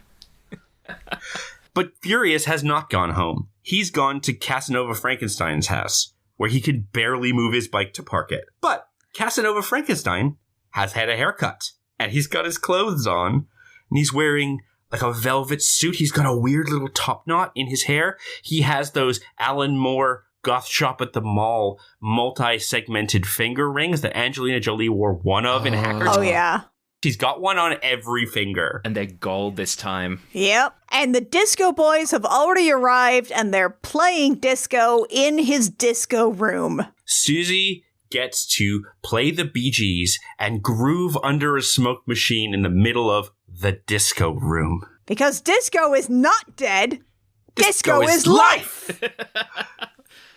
And yes, Casanova has to raise it to him that he's been locked away 20 years and it must have hurt you so bad. People saying that things have moved on as Tony P clutches the records to his chest. Is this going to be me with my City Pop records in 10 years? That might be you with your City Pop records now, bud. Aww. 100%. We just need to get you a disco ball, though. This might be you with your cassette tapes. Hey. But his shrink is also there. And from a nice lady in a pantsuit, she's Maleficent now. Yeah, she's got the headdress. Yeah, and what's funny is that I would have sworn that this was going to be a bigger thing, but instead she has like no other lines in this movie. Yeah, she was part of an entire subplot that was cut out. Okay. That would do it. Mm-hmm. And now she's reduced to arm candy. Yep, and the first thing Casanova Frankenstein does after talking to Tony P is he walks to the window, he presses a button on one of his Molgoth rings, and the asylum explodes with the power of 1,000 suns. You know, like you do. His balcony window looks out over the bay, and we can just see the asylum there, quite close, in fact. And pretty soon after that, he's like, all right, I'm expecting a visit from a very old friend, and right on cue, in crashes Captain Amazing. From his jetpack, Furious even sees him with his binoculars coming in, and we get the line of, what kind of crazy man blows up a crazy house? To no one. He says that to no one. Yeah, he's just quipping to himself, ooh, a little booty call from Captain Amazing. Do you get it? Because it's hilarious if men are gay. What? No. Do you get it? Holy shit. I mean, you could just point to the Venture Brothers who did this whole joke a lot better with arching between the Monarch and Rusty Venture. Oh, yeah. It's that whole thing. I want to build a museum to house the machine that kicks his ass. Yes, exactly that. So Casanova Frankenstein goes into a different, fantastically appointed, beautiful room to have a drink and await Captain Amazing. And you want to do the line? Oh, he goes, oh, this is a fine, elegant Harvey Wallbanger. Wow. What a stupid line about a bad drink. No one needs Galliano in their house. The fuck are you doing? This is a screwdriver variant? It's a screwdriver with Galliano, which is a slightly aniseedy kind of liqueur in a tall, stupid bottle that doesn't fit on any shelf. Lucas, what does Amazing say when he strides in? And Captain Amazing comes in after the Harvey Wallbanger line. He says, even when it's sucked by scum like you, we are in full Batman 66 for the next scene. Oh, yeah. We are about to get so much superhero jargon. He says about the first night of freedom, you blow up the asylum. I knew you couldn't change. I knew you'd know that. I knew that, and I knew you'd know I'd know you knew. But I didn't. I only knew that you'd know I knew. Did you know that? Garce. Girls, you're both pretty. There's a lot of bickering like this in the script. Back and forth, just repeating similar lines. And he encourages Captain Amazing to come and sit down. And then Captain Amazing rattles off, and I'm not going to justify reading the whole thing, but he lists off a bunch of Doctor Doom gadgets, and every time he lists one, Casanova goes, well played, and then turns it off and takes off the ring, or the top knot, or the drink stirrer, or... something in his shoe? Yeah, the psychotropic bacterium dart launchers in his slippers, and he takes off his shoes, and every one of his toenails is painted gold, and he has a tiny gold chain on his big toe. It's kind of amazing. And then Casanova's like, oh, we knew each other so well, don't we, Lance? So obviously he knows he's Lance. And then Amazing's like, yes, we've always been each other's greatest nemesises. What's the plural on nemesis? And you see Casanova Frankenstein break for a minute, and he goes nemesis. And this is what we realize. This is an entirely one-sided relationship. Captain Amazing loves Casanova Frankenstein. Casanova Frankenstein fucking hates Captain Amazing because he sucks. This is the opposite of the Batman and the Joker thing from the Lego Batman movie, okay? And we'll find out why in a second, because they've had all this gadgetry and stuff. And then Captain Amazing finds the radio transmitter for the bomb. And he's like, you shouldn't just leave evidence around. And Casanova Frankenstein goes, actually, that's not a radio transmitter. And it gives him a puff of gas and knocks out Captain Amazing. And you see the charade fall from Jeffrey Rush's face as he goes, oh, thank God he was... Like, you'd see that on his face. That he was like, that was so annoying. Lance, you're so predictable. He's a professional. He's a professional villain, but God, he wants someone to have witty repartee with. And instead he gets a guy who gets chloroformed and then says, aw, dang, before falling flat on the floor. It's a chloroform deploying portable enticement snare. I love that one. You can tell that Casanova Frankenstein does it for the love of the game. Yeah. And he hates that his biggest nemesis is in it for the sponsors, and even comments on it during this conversation. Yeah, you're not even in it for the heroism. You only want to keep your sponsors happy. God. I hear sponsors run the media. So we cut to Mr. Furious at his day job, and we meet his horrible boss. He is late for work at Auto Sally's junkyard. Maybe one of the only quips that Mr. Furious has in this whole movie that works, which is where she's like, work starts at 9, it's 9:25. And Roy is like, oh gosh, I guess all the junk's ruined by... This is something I noticed, I think, on the rewatch just before. Roy, in his job, when he's not being Mr. Furious, he's funny. Mm-hmm. He's relatable. He tries to see the other person's side of things. This whole conversation with Sally, who, we should point out, is a horrible old woman. She's horrible. She's awful. They even do, this movie has so many weird, intensely close zoom-ins, and, this is one of them. Every time Sally is on camera, it zooms up so close to her face, so you see all of the imperfections of the human body, and you see her, all of the spittle as she yells, flex onto the mic and the camera. Mm-hmm. It's she is made to be even more horrible and grotesque than she is just acting the character. And Roy is trying to say things she's like, oh, yeah, you didn't rip apart that Jeep I told you to rip apart. And he's like, no, actually, I thought we talked about this the other day. That's actually an armored car. I can't actually pull it apart with a crowbar. And she goes, just junk it. He's like, well, maybe if I had some different tools, I could just junk it.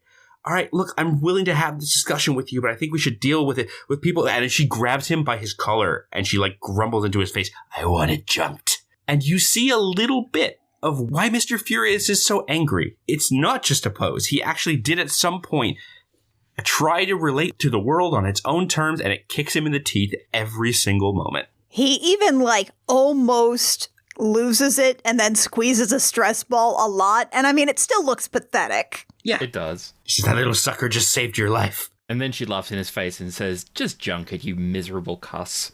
Calls him a cuss. I love it.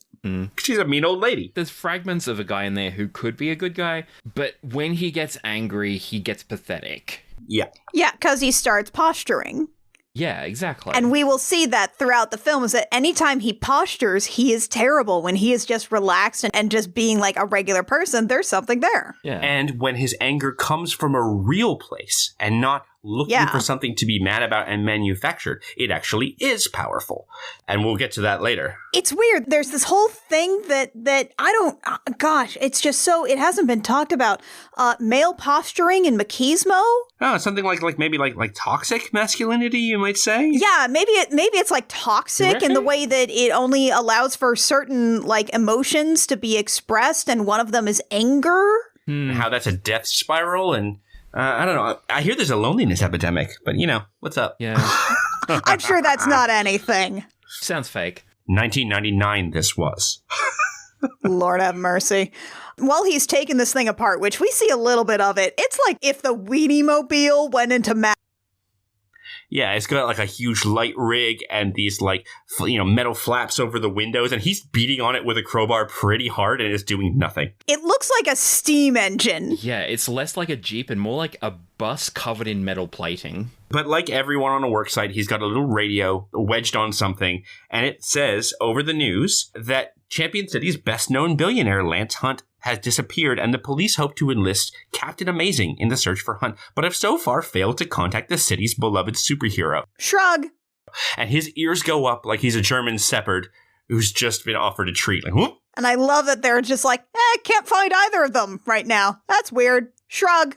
A bit weird that they're calling this in like the day later. Like, it's been less than 12 hours since Lance Hunt went missing. That's how a comic book works. Oh, right. Excuse me, of course. Yeah, you got to bounce to the next scene. Something's happened. Dateline, Champion City. Speaking of the next scene in a comic book, let's cut to a superhero strapped to a chair below a death ray. Oh, yeah, let's do that.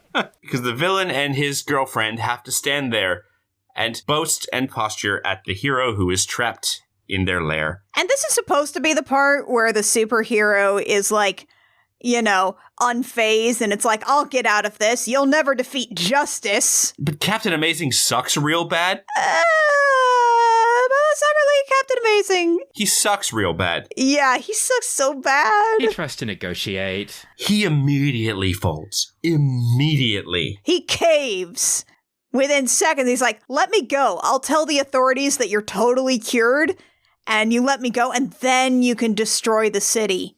Or you can let me go, and I'll be your sidekick. Yeah, I'll do it. And like you said, Casanova is not impressed by this. He's embarrassed, and he just leaves and turns the lights out. This is another scene where you can see Rush is playing him like he's trying to chew the scenery. He's trying to be the big bad villain. He's doing all these lines like, and when the clock strikes 12... Cuckoo! Cuckoo!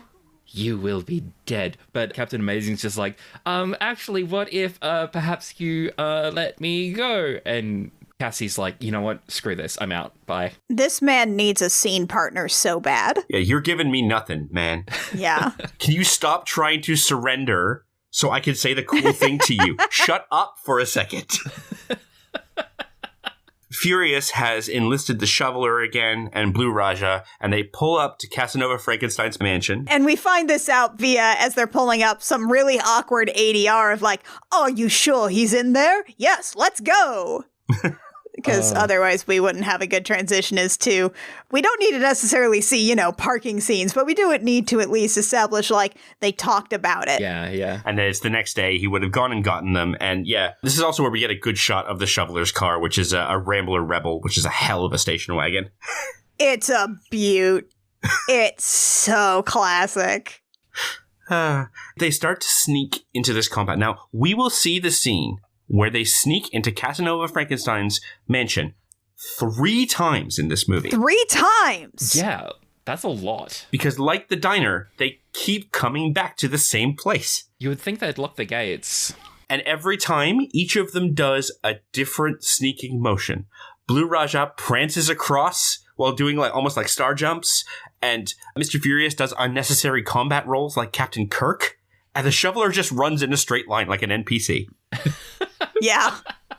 Shoveler just runs in a straight line. He's just a dad. He's a working class dad. As they're climbing in, they hear a hissing, and everyone starts yelling different sci-fi gadgets it could be, whether it's a cybernetic atom scrambler, or a heat-seeking anthrax projectile, or a photon eviscerator, and they all have different things to do as they scream, cover your mouth, let's bolt, don't move, don't breathe, don't move, let's bolt, let's move, Janet, Dr. Scott, Janet, Brad, Rocky! It's a sprinkler! It's a sprinkler. Wah, wah, wah. It's somehow worse than if they had been shot with cyanide gas. They're all just like, ugh! Oh, this sucks so bad. Ugh. I hate this. And all that yelling did draw attention, because who should step out the front of the mansion? Because they're at the front door right now. Yeah, they were going to sneak through the front door. Tony P and Tony C. It's the entire gang of the Disco Boys as they throw open the doors together and parade out, and I love them so much. And let's talk about the guns that they are now pointing at our heroes. All right, Anna, go nuts. They pull out their disco guns. Okay. So, the only way I could describe these weapons is blinged to hell. Susie Izzard has a Taurus PT92 stainless, which is actually a 1974 Brazilian copy of the Beretta 92, known better in the United States as the M9, but this was made after Beretta's patents expired. It is the barrel and slide and trigger are gold-plated, It has custom silver hand grips with a crocodile skin pattern. Oh my god, the crocodile. A compensator that is almost as long as the slide itself, and sometimes it's a hollow compensator, meaning you can like see through it and it looks really extra edgy. It's got a holographic optic on top of the receiver, which looks like a Ruger Ready Dot, but that means it'd be useless outside at night because the Ruger Ready Dot operates on sunlight, but that's not the point. It could be anything that looks the part. Meanwhile, the other Tony has a modified Dan Wesson revolver, which you can tell because it has the squared off barrel. And it's not quite as blinged out, but still very shiny, and it has its own optic. They are the fanciest guns. You can tell that some prop master or armorer was like, how can I make this the most ridiculous thing you've ever seen? And just went to town with it and had a great time. My guys got to the end of Far Cry and just started hitting option buttons because they had nothing else to spend their money on. Exactly, they bought all the cosmetics. They look like exactly the kind of guns the guys who said disco is not dead, disco is life would have. The only thing they're missing is, like, Diamantes. But then our heroes just start laughing, and they turn into mean girls for a minute. Because they go, that's it? It's your power? You've got guns? You couldn't be more creative than that? You know, what does a pistol have to do with disco? It's weak at best, and they do a little two-fingered high five because they're so mean. They're excited. It's like, haha, you just have guns and chains and a lead pipe to beat us with. Why aren't you thematic about it? It's like a whole bunch of like, it's the kind of joke that you would get in like an off episode of Batman, you know? Yeah. And it's like they even say, it's like, oh, guy with the pipe, what are you, the disco plumber? Oh my god. Shit, I forgot about that. It's like, you've got a chain. At least make it a gold chain. That would fit your theme, you guys. That's off the top of my head. That's when he gets pistol whipped. Yeah, they beat the dog shit out of the thing. Because a lead pipe and chains are very dangerous to get beat up with. Yeah. And at a certain point, they've stopped standing, and it's just a circle of disco boys stomping a mud hole in these poor guys. Extremely cartoony. And we don't even see them leave. Yeah. We just cut immediately back to the diner, and they are so beat up. They got tissues up their nose for the bleeding and all that. We should start recruiting. We need more guys. We need more superheroes. Yeah. Yeah, there's never any evil trios, are there? No, they've got to travel in gangs like little babies. The Blue Raja says that he's heard of a guy called the Sphinx, whose power is that he's terribly mysterious. Terribly mysterious. Maybe he can cut guns in half with his mind? Maybe? Unconfirmed. But they're not sure about that. It's literally like them people trying to remember if one of Superman's powers came from the radio show or the comic. It's that vibe. Yeah.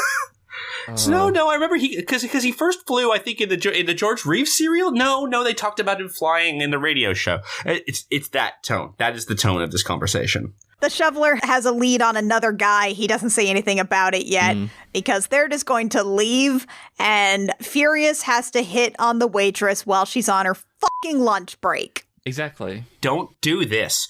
Oh, but before they go, they do another one of those salutes where the shoveler makes a shaka where he sticks out the pinky and the thumb, and they all put it in and wiggle and pull out. But the shot is cut so weird because in between when they lean in and when the fingers meet, they go from doing a shaka to doing like metal fingers, like index and pinky. Yeah. And do that and wiggle, and they pull away and they're all doing shakas again. Again, another one of these little gestures. I didn't catch that. I never caught that. Holy shit. And they never do it again, not even as like a larger group. They get a different hand thing for that. There are so many different little things. These characters are always learning like salutes off screen, secret handshakes. Oh. But yes, Furious has to go over while Claire Forlani is eating chips and reading a magazine, and he tries to drop a coin into the donation box next to the register and act like he's doing a really cool thing. Gotta save those orphans, you know.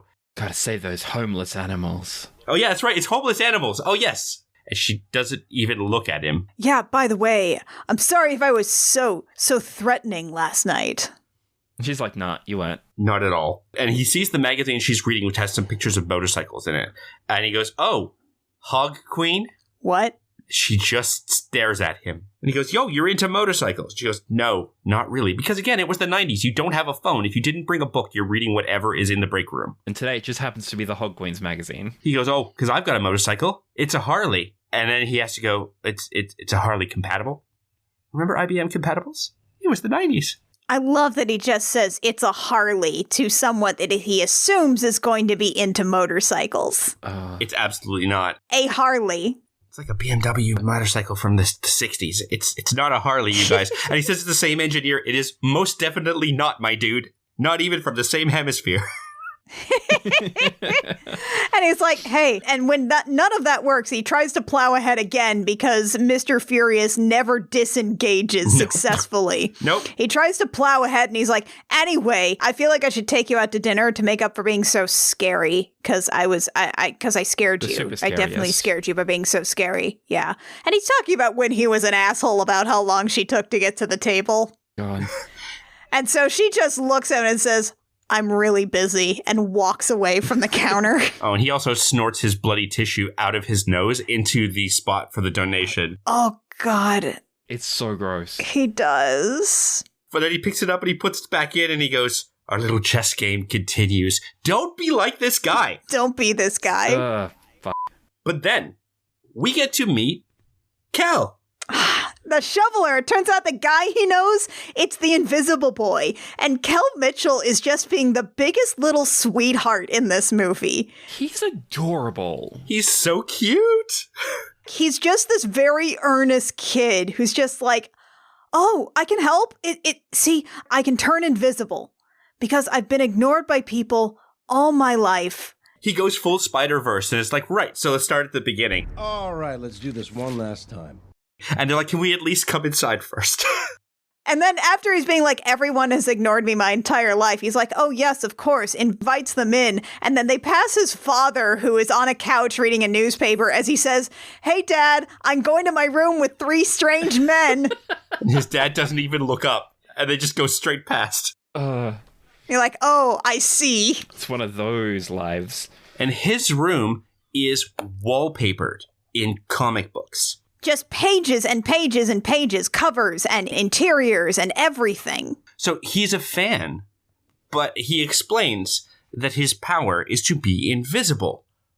But he can only be invisible when literally no one is watching. And then they say, okay, well so you can look down and see that you're invisible. He goes, actually, no. If I see myself, I will become visible again. If this movie were made maybe 10 years later, it would be referred to as quantum invisibility. Because the act of observing it causes it to cease functioning. It is literally that. Oh, that's actually... That's true. That collapses the waveform. Exactly. That's actually accurate. Yeah, wow. And they're like, so how do you know? And he's like, well, when you go invisible, you can feel it. Again, he's so earnest and cute. And then they all kind of at the same time kind of go, well, okay. Well, they kind of slap their thighs. They're like, right, we should be leaving. We got to go. Yeah.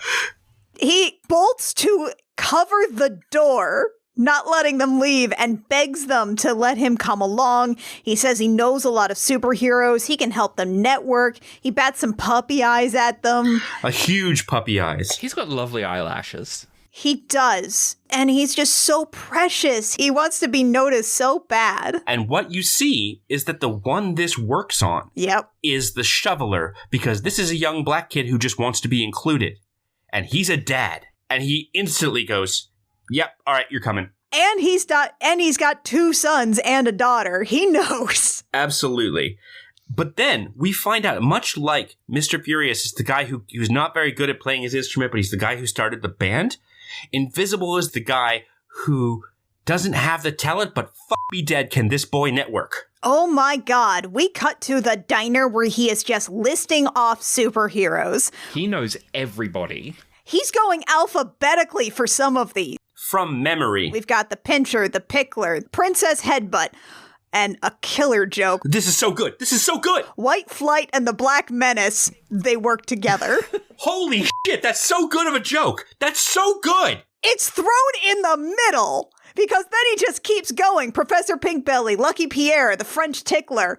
We don't linger on White Flight and the Black Menace. They work together. Which, again, is only a joke that, like, the black character could say in this movie, of course. Yeah, and also, kids, ask your parents what a French Tickler is and why Pierre is so lucky. Please don't. Oh, dear. What were you saying, Anna? Is this a comic joke that I'm not getting, or is this a race joke, White Flight and the Black Menace? Oh, no, because White Flight was rich white people leaving the cities because black people were coming into urban areas. And it was positioned as a social movement to the suburbs or to satellite cities. Against the Black Menace. They could leave the city and have a big house and not have to see a black person on their commute. Yeah, it's racist NIMBY shit. That makes this so much funny. And that's why White Flight and the Black Menace work together. Fucking hell. Right. That's amazing, and yes, only he could say it, but that's so fucking funny. God. That's great. Okay, thank you for filling me in. And again, they just knock it out and keep going. It's astounding. So at this point, like, we've seen that there's Captain Amazing at the top of the pyramid. We've seen our guys in kind of the lower middle. And what we learn in this situation is that there are multiple sub-levels of strata, right? So there's the Invisible Boy, who knows lots of people but is not an active superhero. And then we meet the undesirables of the superhero conclave. We meet the Spleen. Here we go. What's up?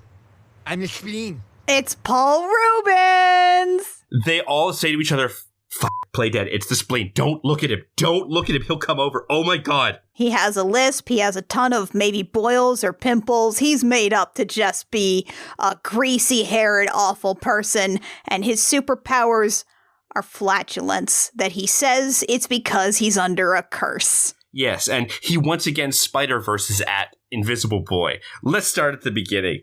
All right, let's do this one last time. When I was 13... No! What you have to understand as you see the greater superhero world is that some of these people have powers, some of them don't, but a lot of times it seems like it's the extremely less cool version of what I understand My Hero Academia to be like, where everyone has these quirks that are just these weird little superpowers, except most of these are stupid and useless. Maybe that's the same thing with My Hero Academia. I'm not going to get into it. Sounds vaguely right. There's a bit in the short-lived UK TV series Misfits where a bunch of people get powers, and there's an alternate universe where a guy gets the power to control dairy products and then goes on a killing spree because who hasn't had milk in their coffee or cereal? Yeah. And then he can, like, you know, choke you with that. That's actually really cool. Yeah. He gets defeated by a vegan. So, the Spleen, he does in fact have weaponized farts. He takes out an entire counter across the diner. Okay, so this is where we get, because you mentioned before that they are in a different booth, right? Yeah. And their booth has a line to the counter, like where you would, you know, sit if you were by yourself. And he like knocks out 3 people as they pull his finger, 1, 2, 3. And we get a brief shot that I freeze framed and zoomed in on of the menu of the Lakeside Diner. Oh my God. Let us have it, Lucas. From what I understand, this is an American, Greek, Chinese, Indian diner because they have hamburgers, cheeseburgers, fish sandwiches, lamb vindaloo, chop suey, gnocchi, moussaka, turkey and veggies, kung pao rice, tuna casserole, and, dare I say these words, an international medley plate that sounds like heartburn to me. Oh, shit. You can get coffee, Pepsi, lassies, or horchata at the same place. You can also tell this is a dystopia because they only have Pepsi. This is an entire city that will ask you, is Pepsi okay? Pepsi's usually not okay, except for if you don't want to support genocide. Here's a fun fact. I am one of those rare people who prefers Pepsi to Coke. You and my dad would have gotten along. Well, there we go. Can't help you, bud. I am the one who says, do you have Pepsi instead of Coke? So the problem with the Spleen is that he heard they're looking for superheroes and they immediately deny it. No, we have never been looking for superheroes. We gotta go. And they attempt to leave, and Claire Forlani turns up with their meals. And the Blue Rush has ordered a hamburger? He ordered more. They told him to order more. And he's so embarrassed to be accepting. He's like, yes, thank you. Yeah, no, we are actually here to eat and stick around. And so they start talking about like what they're going to do in order to actually attract superheroes, because I guess the Spleen, they're not going to be able to get rid of him now. So Invisible Boy, he suggests like, well, we could host a barbecue, have a couple of kegs. The mooch factor is very high in this community.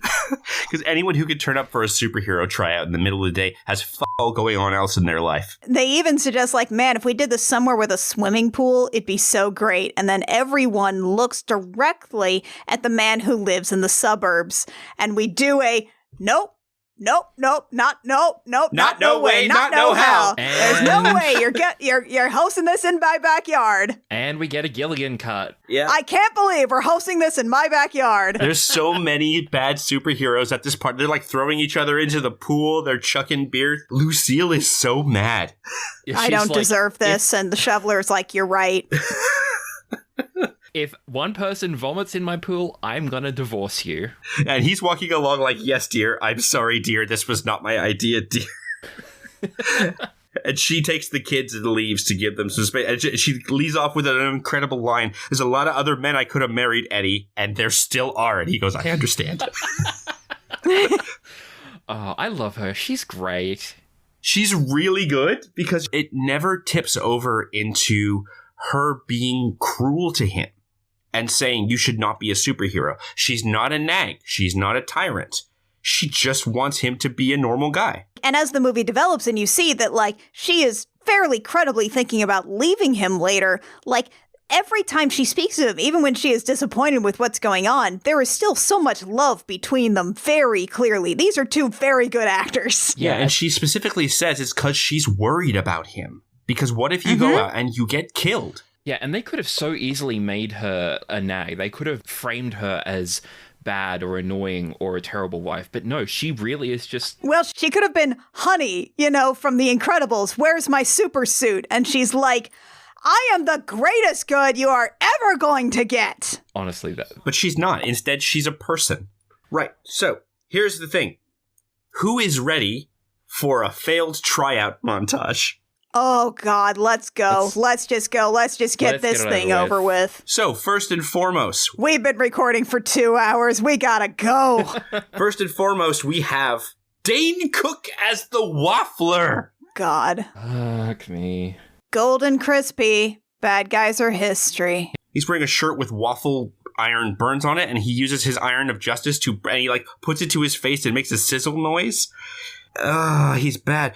He's got his truth syrup, which is low fat. Keep going, keep going, keep going.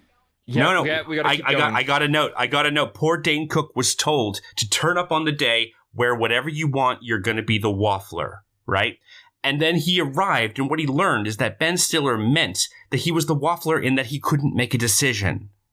Dane Cook did all this himself. He turned up with the waffle iron. Oh, shit.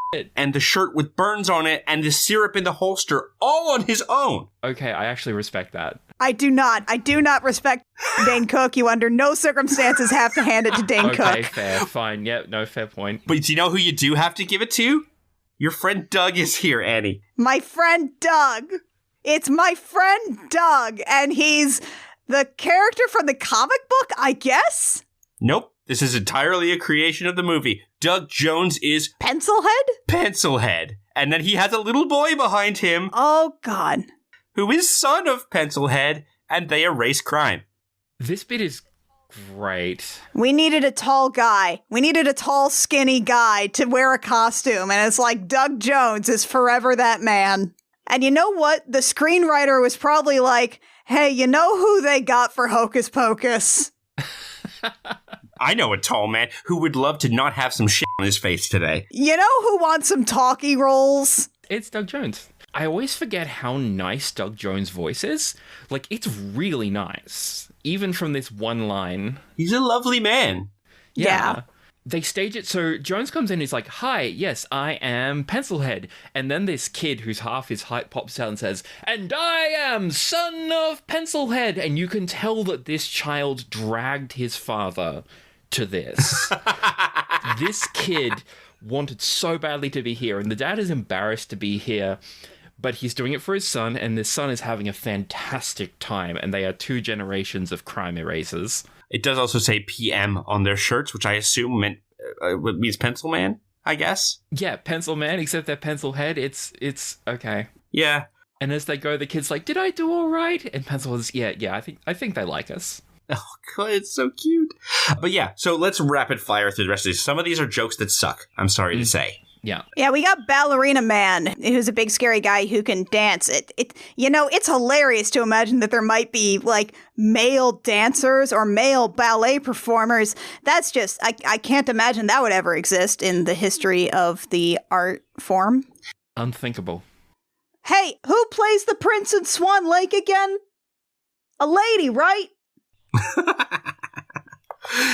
Yeah, obviously. This actor actually is a double role. He's one of the disco boys in the later fights, so bless him. He got an extra paycheck that day. Oh, good for him. We've got two women who both dressed up like Wonder Woman, but don't get to say that they're Wonder Woman, and they copied each other, and then they start doing a fight because women in fighting is hot. Obviously. I guess. And yeah, Furious likes it because he's a creep. Yeah. And then we get like a really rapid fire run. Like there's a bullfighter. There's Radio Man, which is just a man in a Macintosh with a radio on his chest. Yeah. There's Dana Gould plays Squeegee Man, where he shoves a squeegee in someone's face and says, "Do you sense its power?" We got the PMS Avenger. She only works 4 days a month, and she's mean. Yeah. Got a problem with that?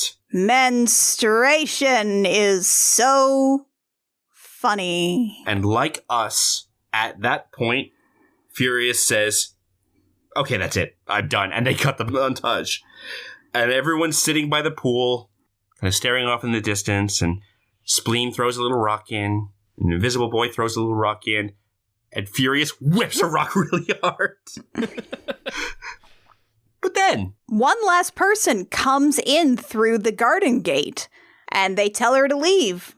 It's a woman with a bowling bag. And instead, she takes out a bowling ball, which has a human skull in it, and also hums, and launches it. It flies around the entire backyard. It dings off of furniture and walls, and they have to duck out of the way. And it comes flying back, and she catches it in her leopard print bowling bag. Folks, this is Jean Garofalo. Bless. She's got little green streaks in her hair. She's wearing a ton of eye makeup. She's converted her dress to have like cutouts at the shoulders so it can show off her tattoo of crossed bowling pins with a skull in front of it. She's the bowler. It's very good. This is a dirtbag gay. I don't know what kind of gay, but I refuse to believe this woman is heterosexual. Listen, we love a bit of grunge gay. We do. We do love a bit of grunge gay. And the minute she turns up and has actual power and can do literally one thing, they all fawn over her and immediately say, "Yep, okay, you're good. Yes, okay, come on, quick. Yep. Consider it. We might be able to squeeze you in. Yeah." All right, let's do this again, folks. One more time. All right, let's do this one last time. I'm the bowler. She's the bowler. She got her powers from her father, Carmine the bowler. The police said his death was an accident. Yeah, he fell down an elevator shaft. Onto some bullets. And without missing a beat, Roger goes, "I have suspected a bit of foul play." And dead serious, she goes, "As have I." She knows she's in a comic book movie. She knows it. But Furious... And Furious is an asshole. He's a complete prick. They have a dynamic that, like, look, you might think that a movie in the 90s might want to push a romance with these two. No. They are absolutely bratty siblings who hate each other. I was pleasantly surprised by that. Yeah, they will not stop touching each other in the back seat. Yeah. They won't stop getting on each other's side. Why don't you tell me? Well, I was here first. It's that. 100%. That's my side. Don't touch my side. Mommy, touch my side. Yes, and everyone immediately admits that they do definitely need her. And Roger leans over and he goes, "Indeed. Bowler. Evelyn." She goes, Carol. We need you." He's constantly messing her name up. It happens a lot. It's actually pretty funny. He messes everyone's names up, it turns out. Yeah, Furious tries to gatekeep it, and he says, "Oh, we're only a trio. No one's greenlit any new memberships." At which point, Invisible Boy and Spleen go, "Hey, what the fuck, man? Hey, We've been here the whole day." There's 5 of us. And then he tries to say cadre, but he messes it up, and she corrects him, and she's immediately accepted into the gang. Yeah. By everyone else. And she gives him the Ric Flair. She shakes everyone's hand and goes to Furious, and as he reaches out, she smooths her hair back because fuck you. something happened with the sound in this scene because it's very clear the sound engineers tried to do their level best to clear it up, but they couldn't get the actors back for ADR because it is edited to all hell. A lot of shots over someone's shoulder as they give a very quick line. So everybody piles into the station wagon. They're going to be here for a lot in this movie. And luckily, it's got those rumble seats in the back because you can see it's like 2, 3, 2, and they're all crammed in so they can all fit in one shot through the windshield. It's a fun shot in that it is very fake. And the bowler is chatting to Blue Raja, and she goes, "So, you're a British man who converted to Islam like Cat Stevens?" Topical reference at the time. And he says some shit. No. Until the early part of the century, India was a part of the British Empire, whose government was called the British Raj, after the Hindu word for sovereignty. Furthermore, and then he's cut off, because anything he would have said after that would have been entirely wrong. Oh, yep. And he's cut off by Bowler's father being the racist uncle at the barbecue. At least we don't hear him. Yeah. Because she can speak to her dead father's skull in the ball. By the way, I did hear that she got to keep this prop after the movie and pulled it out for Halloween. Oh. It's a really cool prop. That's actually great. Yeah, it turns out that she will open the bag and talk to the bowling ball sometimes, and he is, just awful. He's no dad. He's neither a commie nor a fruit. And then she turns to Raja and says, "I'm so sorry. His ignorance embarrasses me." We've all been there. It's true. And I mean, I know many fruits who are commies. So. Me too. How about that? Hell, a lot of people take that as a compliment. Yeah. Then someone rolls the random encounter table. And Casanova Frankenstein's, and I'm going to lean back at the mic as I say this, Corvette Stingray limo drives in the other direction past them, and they have to turn this Rambler Rebel into a drifting U-turn. They barely get it around. Lucas, you can't drop random encounter table like that. The car stunts that they do with this just cumbersome auto are honestly fairly impressive. Yeah, how are you drifting this tank of a station wagon? Yeah, wow. But yeah, the only way to make a Corvette Stingray more dangerous is to turn it into a Livo. Jesus Christ. They, of course, are spotted immediately by Casanova Frankenstein and the Disco Boys. They're not trying to be subtle. If they are trying to be subtle, they're terrible at it. Did a 50 station wagon just whip a shitty to come up behind us? This is not a subtle motor vehicle. There's actually a really cool effect inside of Casanova Frankenstein's limo, right? Because it's Tony P and Tony C and Casanova Frankenstein. And the limo's entirely dark, as it would be if you were driving at night. And the way they show that they're driving is not to rear project anything, but you have a series of lights go past them at alternating moments, like streetlights are going by. And you see that light go across each face in a naturalistic way, like it would if you were sitting in the backseat of a car driving in a dark city as streetlights go by. It's a really low-tech way of doing it, and it looks really good. That's really cool. I didn't catch that last time, but it sounds like a trick that someone who's worked in advertising for a long time would know about. Someone who needs to do something on a budget, it's like, why don't we don't need to CGI this, we don't need a projection screen. What if we just whip lights past it in an alternating way? And that's exactly how a car looks when you're in it at night. We catch Casanova and the Tonys talking, and basically we establish that tomorrow night, Casanova's going to have a big banquet, and the Disco Boys have made sure all the top gangs are going to be there. And then they point out that they're being followed, and Casanova's like, you know what? Let's go have a chat with them. Let's go say hello. They whip the limo into reverse. And there's a slight fast motion shot, I say slight with air quotes, where they peel back, are about to hit the Rambler, everyone screams, and they whip to the side and pull up alongside them, and Casanova Frankenstein lowers his window and says, "Good evening. I would like a double burger with the large fries. Do you boys want something to drink?" Fucking Euro trash bad guys. I love them. Our heroes try to do some trash talk. It doesn't work super well. We do find out that Susie Izzard is the person who killed Carmine the Bowler, aka our current bowler's father. And she specifically says, I'm the guy that gave your daddy the shaft, like, you know, elevator shaft, which he fell down onto some bullets. And you see Bowler get real serious for a moment, and she goes, "You knew my father." And Raja leads in and goes, Sal, Carmine. And he says, "Oh, you're the baby bowler." These two are going to have a showdown later. Meanwhile, Furious and Shoveler are trying to talk to Casanova Frankenstein on his level, and it's not even like lambs to slaughter. It's like lambs walked into a lion's den and are making playful buying noises and dancing around and pretending to butt into the legs of the lion, and Casanova's like, what? Like, this is some straight up, like, these little lambs turned into total papas. Like, oh, I'm just so covered in butter. Oh, look, I have this large carafe of mint jelly just ready for me. Papa! I'm actually dead. I'm actually dying. So then, Furious says, I don't like your tone, Frankenpuss. Do yourself a favor. Don't punch my clock. I'm a Pantera's box you don't want to open. Pandora.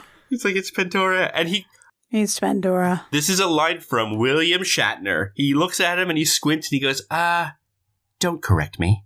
It sickens me. Direct quote from William Shatner on one of the Star Trek movies. That's God, so what an funny. asshole.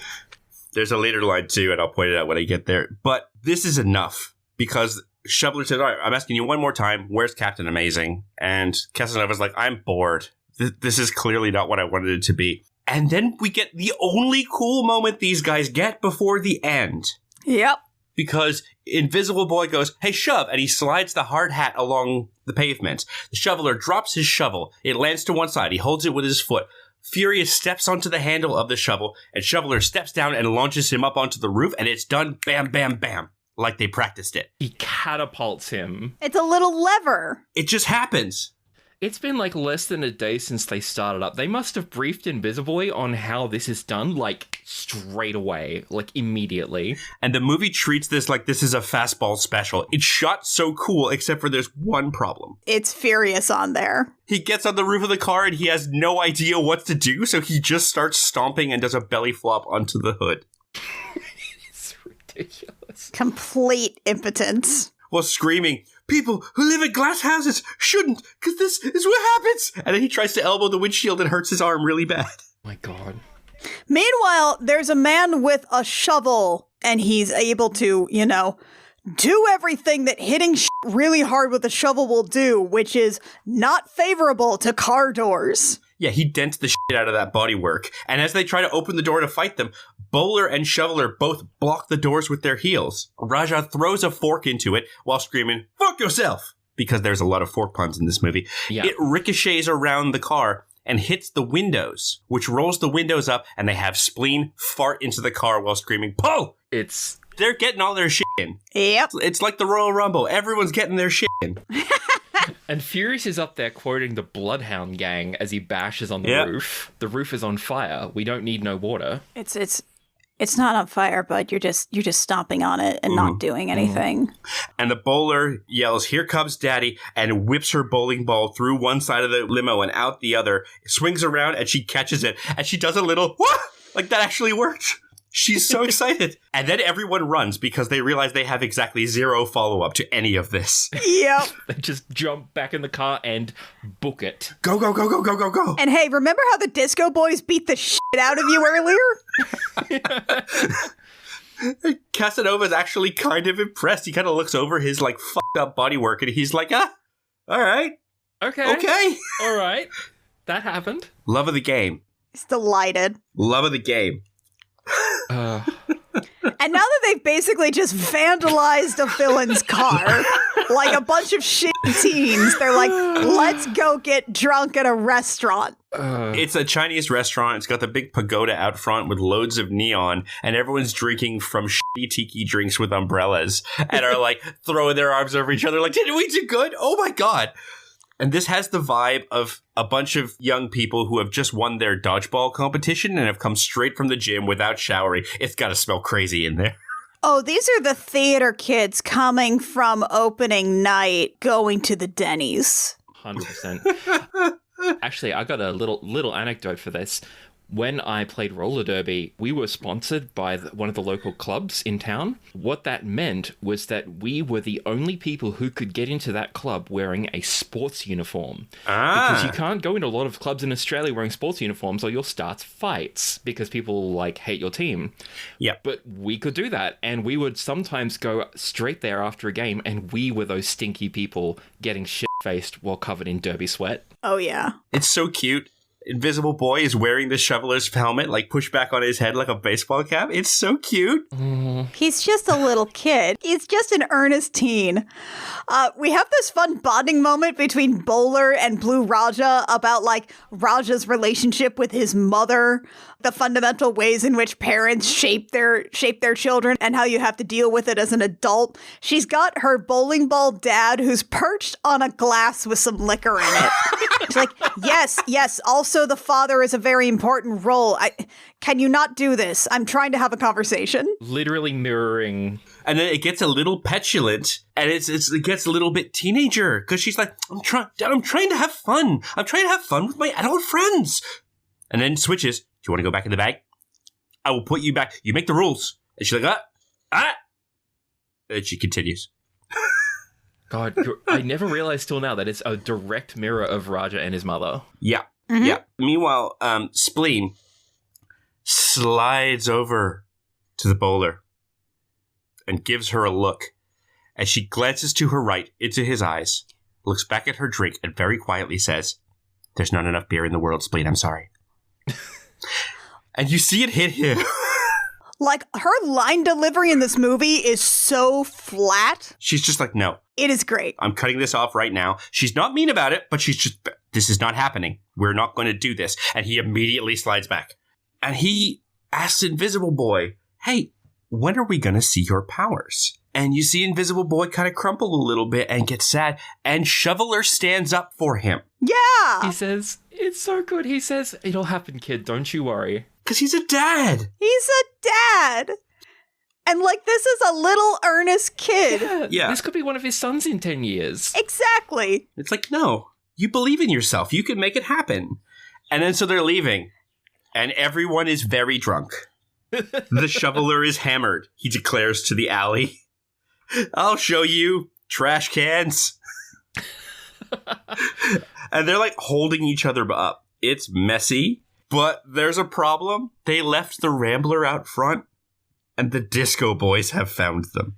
Yeah. They get backed into a corner, and then they just create a firing line of all of their minions. And they're terrible, terrible guns that have, like, Bren gun magazines sticking out the top of them. They're so stupid. They literally have a bunch of pistols, some of which just have... They look like banana PMags, if I could, just out the top. It's absolutely insane. And they're very obviously like foam props, but I don't know who made them. And some of their hammers cocked and some don't, and it's insane. Yeah, so they've backed our heroes into a corner against a wall. They have them at gunpoint, and they're saying jokes. They're saying like, oh, how about we name their team 6 dead guys in your stupid costumes? And none of our heroes can even talk back because A, they're shit-faced, and B, they realize that they are about to die. But then, some motherfucker cuts their guns in half with his mind. The firing line gets a side-on view, and we just see all the guns falling into pieces one by one in a line. It intimidates the Disco Boys so much, they all run away and jump into opposite moving rickshaws. Like, 1, 2, 3, 4, whew. I mean, if the guns had split in half, it could probably also split my wrist or my head in half. So, yeah, I would have run too. Someone who can cut things in half with their mind is not to be messed with. And who should step out from the shadows but the Sphinx? Criminy. It's the Sphinx, and it's Wes Studi in a Mexican wrestling mask with a Doctor Strange sparkly blue cape. And he says, you're the Sphinx, and you are fools. Every line he delivers has this gravity. He is very good at the gravity. So one of the deleted scenes was that there was a second situation during the practice where they went to a Mexican restaurant and they were talking about all of their plans to set up the group and stuff. And it was more of the repeated dialogue from like the car where they were planning stuff.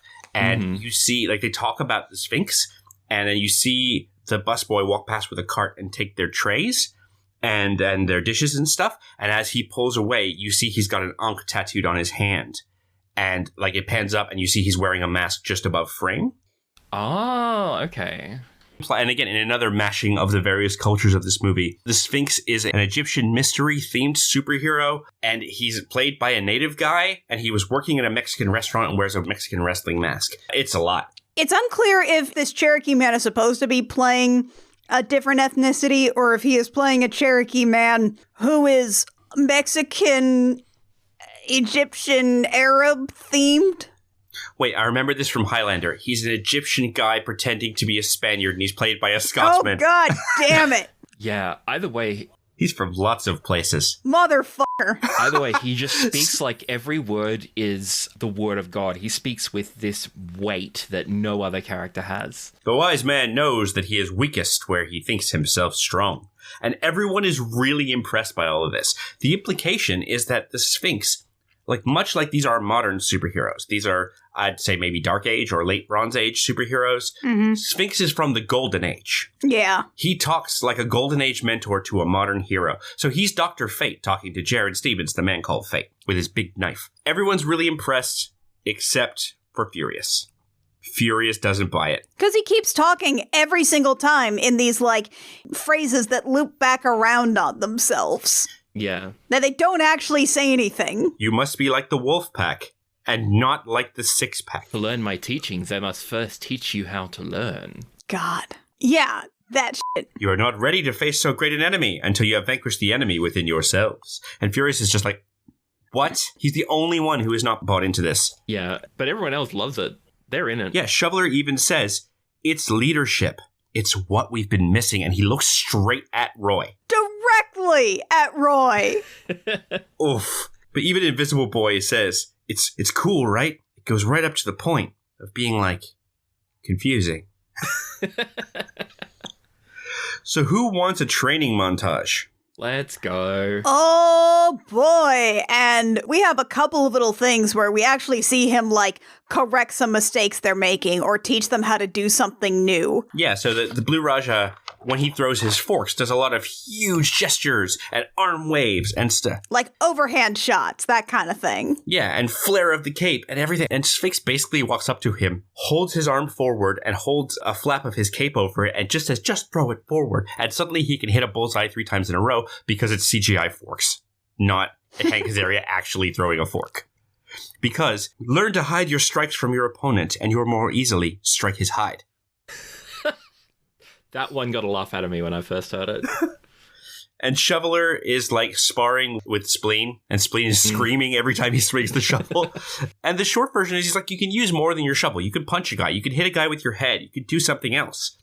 You're not limited to your shovel. But the way he says this is, you must slash out with every limb, like the octopus who plays the drums. Just like that octopus who plays the drums, the metaphorical creature we all know and love. Yeah, you know, the octopus who plays the drums. I'd like to be in an octopus garden in the shade, you know? Where he plays the drums. Oh, poor Ringo. Good old Ringo. Do do do do do do do.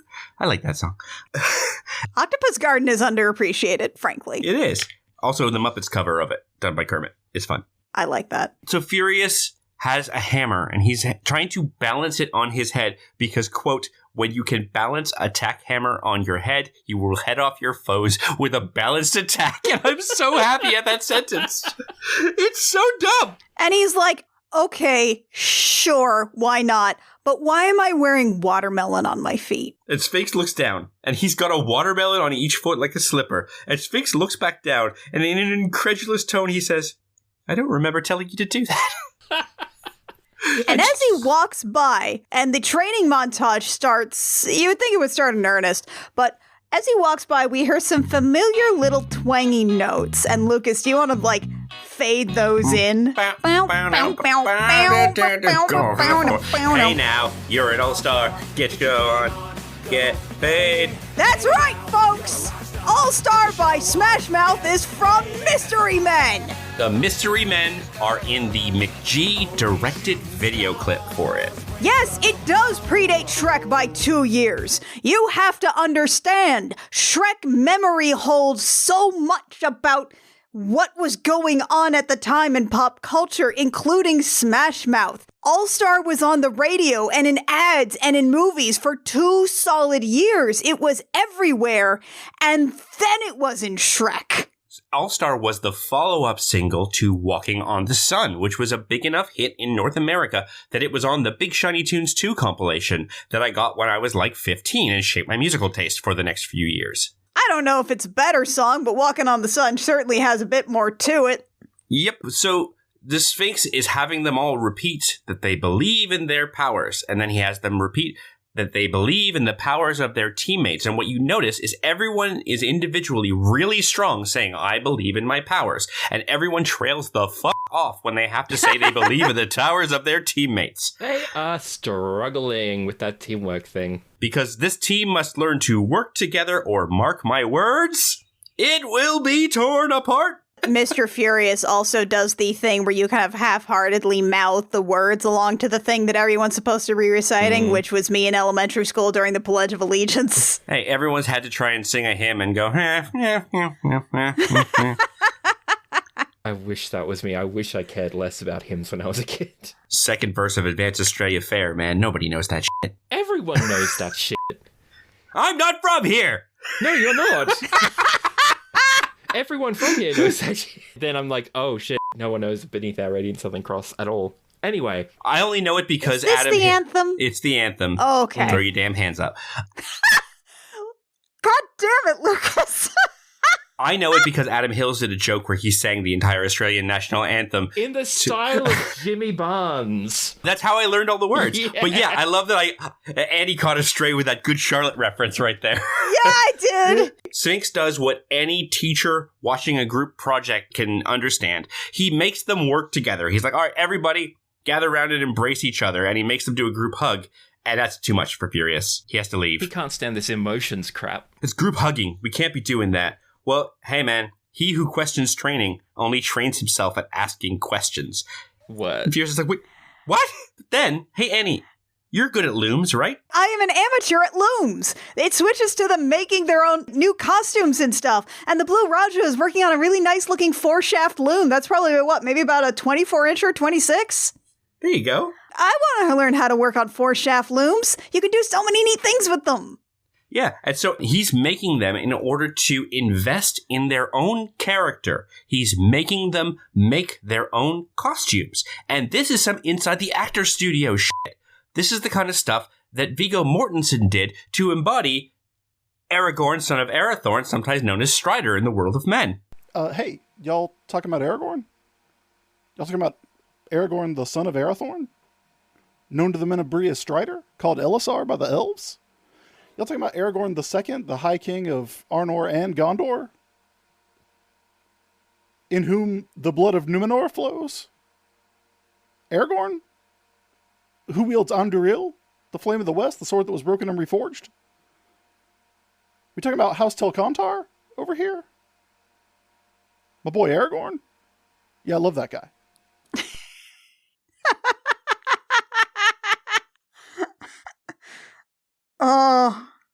You know what?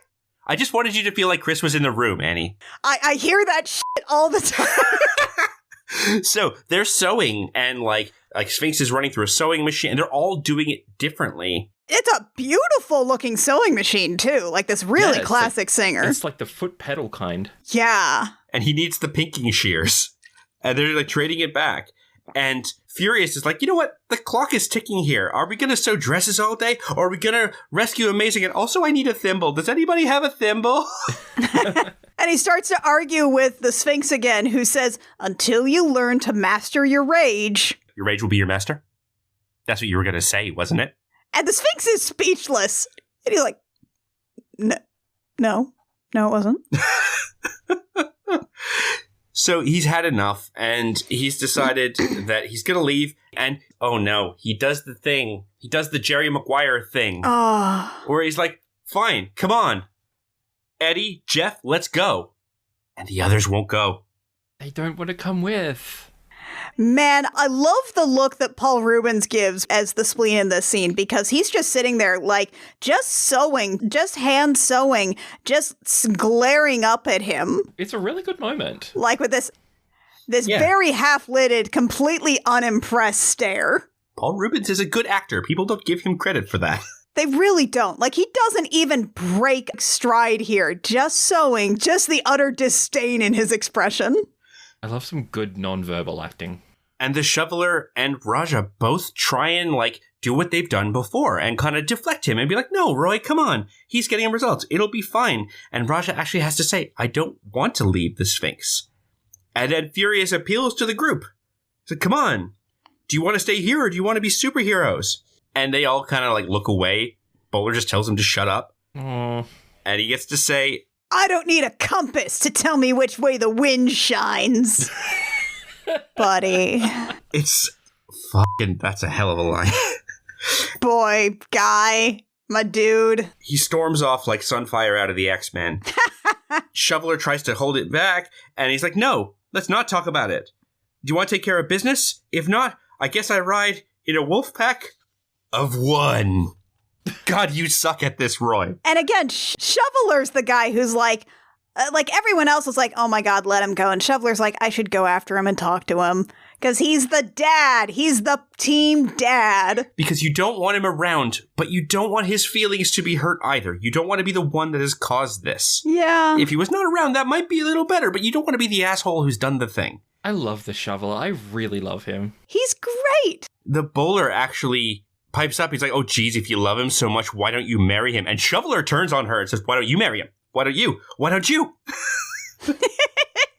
And it takes Raja to basically break them up. Yeah, he has 3 kids. Any dad can step into a kid argument in any position required. It comes with the territory. Oh, Lord. And then the Sphinx redirects them. They're like, Sphinx, give us some guidance. We're down a man. What are we going to do? And he's like, well, more firepower. The loss of manpower can be replaced by the addition of firepower. And Shoveler remembers he has a business card.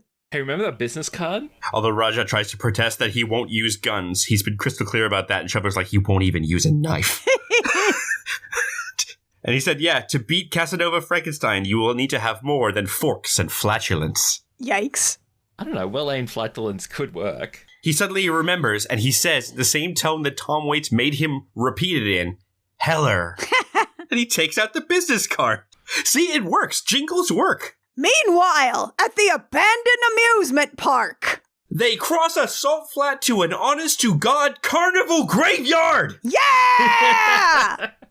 Oh. At Test Site 7. Theodore Rex is so back, baby! And as the car drives up, this is another one of those weird fucking things that has no explanation. They're singing Hello Dolly in French. All of them together. In French! Is that a reference to something? No! No! It's just the musical Hello Dolly in French! They're just doing that? Why? None of these people speak French! They're just doing that! And then they stop, and you hear Spleen with his speech impediment and run out of breath. Oh my god. Oh my god! It's so weird. The fuck is wrong with this movie? It's also great because it makes me immediately forget the fact that I just saw in the establishing shot a ride at the amusement park called the Teabagger. Oh, was it the Teabagger? See, I saw the Zipper, which was a ride I actually went on. It's the one with those like coffin-shaped cars, and it's a Ferris wheel, but it's like a long kind of oval shape, and you flip over upside down as you go over the top as the whole thing spins around. Oh, yeah. I rode that thing 14 times in a row and nearly throw up. I was 13 years old. Yeah, that would do it. That would do it. Wow, if you did it at any age older than that, it would be Barf City. So remember how Dr. Heller had chickens rented on his business card? Oh, right, yeah. Well, he's got chickens. Yeah, there's some chooks wandering around. So they're walking through the lab from Taskmaster. Like, they're pushing aside plastic sheets, and there's, like, random carnival shit around. And that weird music that you hear in sci-fi movies on the water phone is here coming from every location. And Bowler is weirded out. She's like, there are so many chickens here. Why would anyone want to rent a chicken? It's a crazy chicken world. when we come across Heller, we find out that he's the one who's actually been making all that music. He's playing the water phone.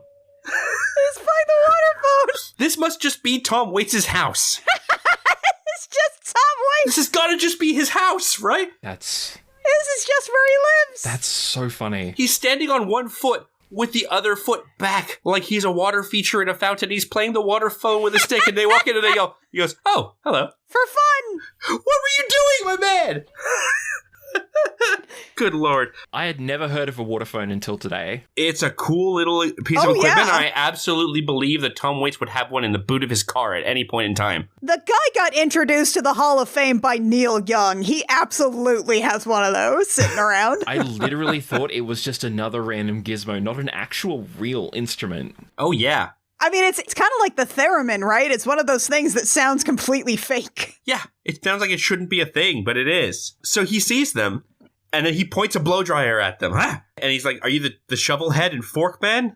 It's like, actually, it's the shoveler. And he's like, no, I'm the spleen. If you want to know what my power is, pull my finger. Like, no, don't. Don't. Please don't. We cut briefly back to Mr. Furious, who's at the diner by himself. He's sulking. He's bumming out on his own, and Claire Forlani, the waitress, finds him, and he's clearly never been there without his buddies before, and she's actually a little bit worried. Yeah, she's like, where are your friends? You're always here with your friends. I think you're in a club or something. And he's like... He's very sulky. He tries again. Bless his heart. He goes for it again. He's feeling bad. He's sulking, but he's also going to take the shot again because he does not back down. Nothing to lose. He might as well take a crack at it. What's funny, though, is that before he takes a crack at it, she's like ready for him to order in his usual shitty way. Not only does he not order something angrily, but he says, is it okay if I just have coffee? I'm not very hungry. Which is a nice thing to say at a fast volume diner. Yeah. Is it okay if I take this table if I'm just having coffee? Is that okay? Yep. Because you should probably sit at the counter if you're going to do that. Yeah. You don't want to take up a whole foretop. And she notices that. And momentarily thought, this sets up a pattern that's going on for the rest of their relationship in this movie. Mm-hmm. Whenever he's just a person, she responds, and he pulls out some superhero bullshit, and it's like a wall goes back up. Yeah. Oh, yeah. Yeah. And you see that when he shoots his shot because he's like, hey, when's your shift over? And she's like, in a half hour? Why?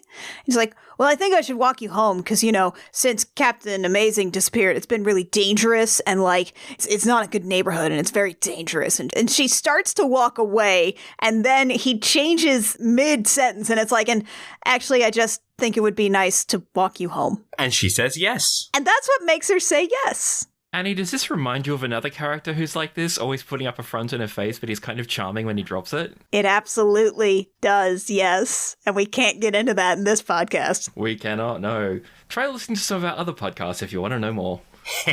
Anyway, so... But that's what makes her stop. Because, again, like we established at the junkyard, when he is not trying so hard, when he is not postulating, when he is just being a person, it's charming. Yeah. He's funny and nice.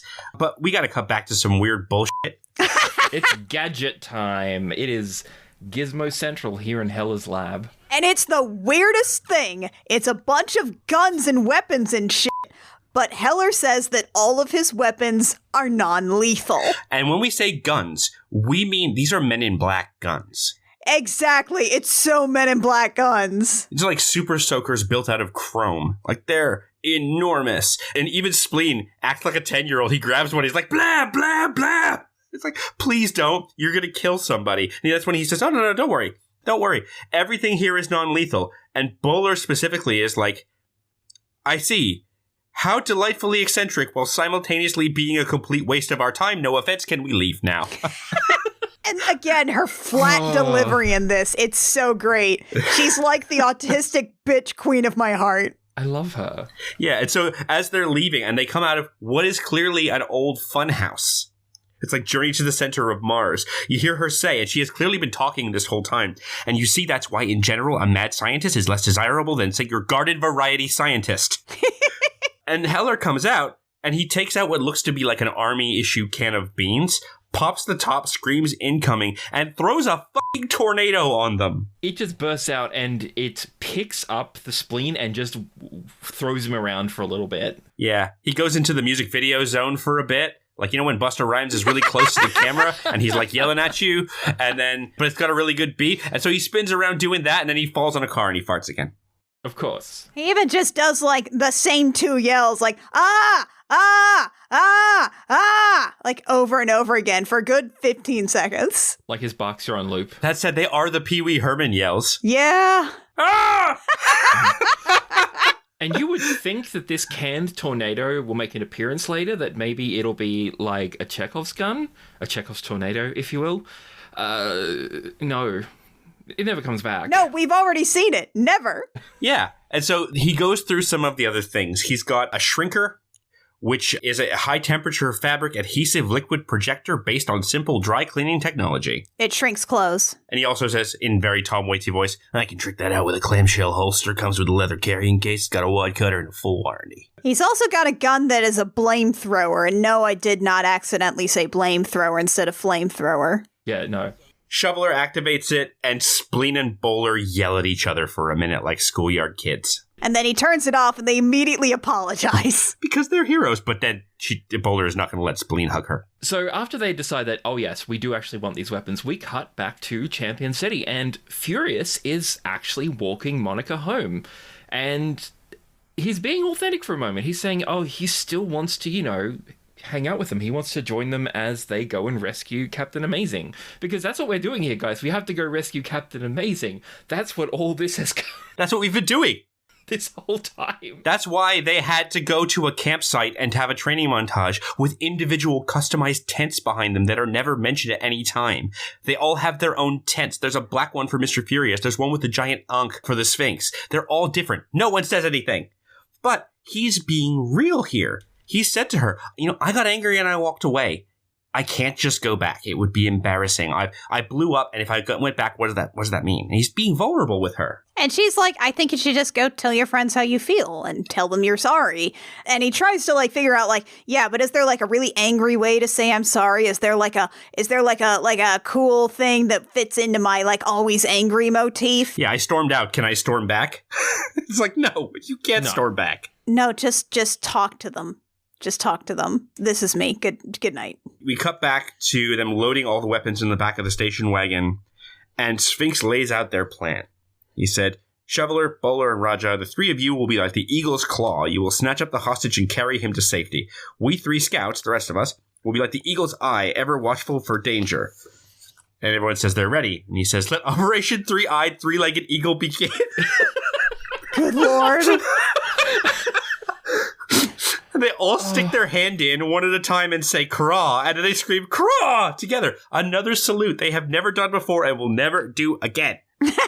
It's just so fucking funny. And they hear a motorbike, and Furious pulls up, and Shoveler is like, listen, I'll go talk to him. Because the Shoveler is, again, the heart of the team. He's the mediator. He's the dad.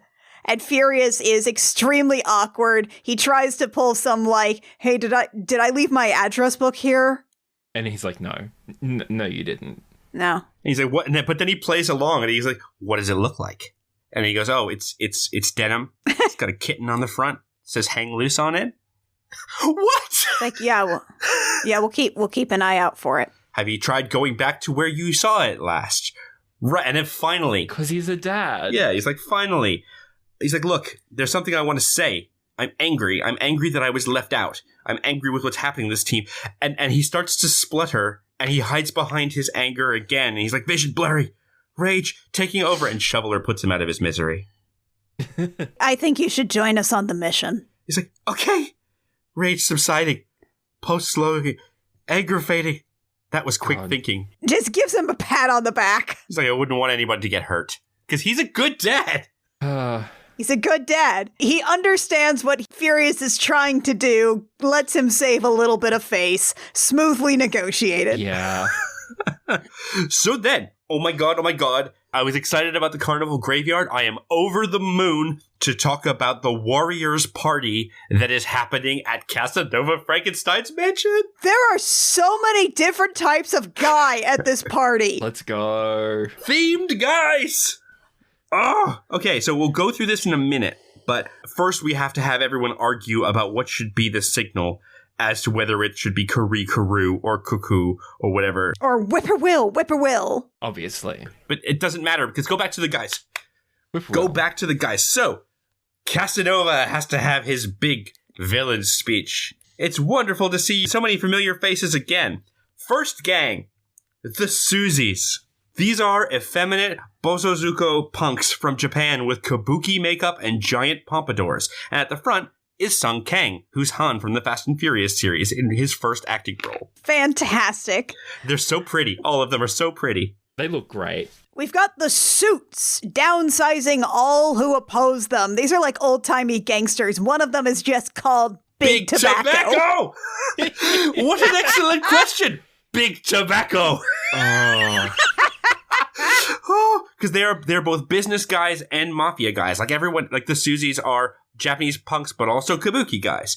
We have the Furriers, which are hot ladies in very 90s color-coded polyester cat suits with like little capes that specifically wear no fur. It's entirely polyester clothes. They're always dressed to kill. Mm-hmm. Unsen are the frat boys, still on probation for lethal hazing. These are also like old-timey college boys. Oh, what are the cartoon? The three boys, the college boy, the thing. The Dover Boys. Yeah! They look like they're fucking Dover Boys from Pimento U. They're in their little sweaters. Oh my god. But they also still have like red Solo cups. Yeah, and they're all smashing beers. And did anyone notice who was the front frat boy? Who was the leader of their gang? No, no, I did not. There's a guy with a side part who looks a little older than everybody else. Right. Wait, where's my camera? Let me look at my camera. That's Michael Bay.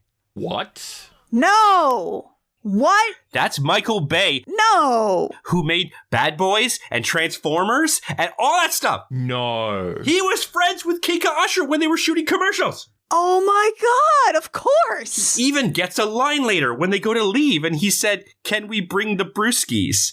Yeah. That's him. That's Michael Bay. Wow. Oh my god, why? That's incredible.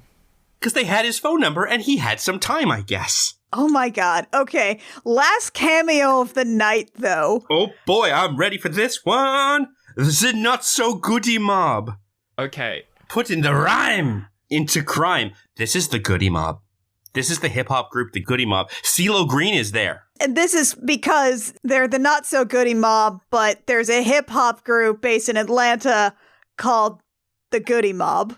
But this is them. This is literally them. So it's CeeLo Green, Cujo, Timo, and Big Gip. That's them.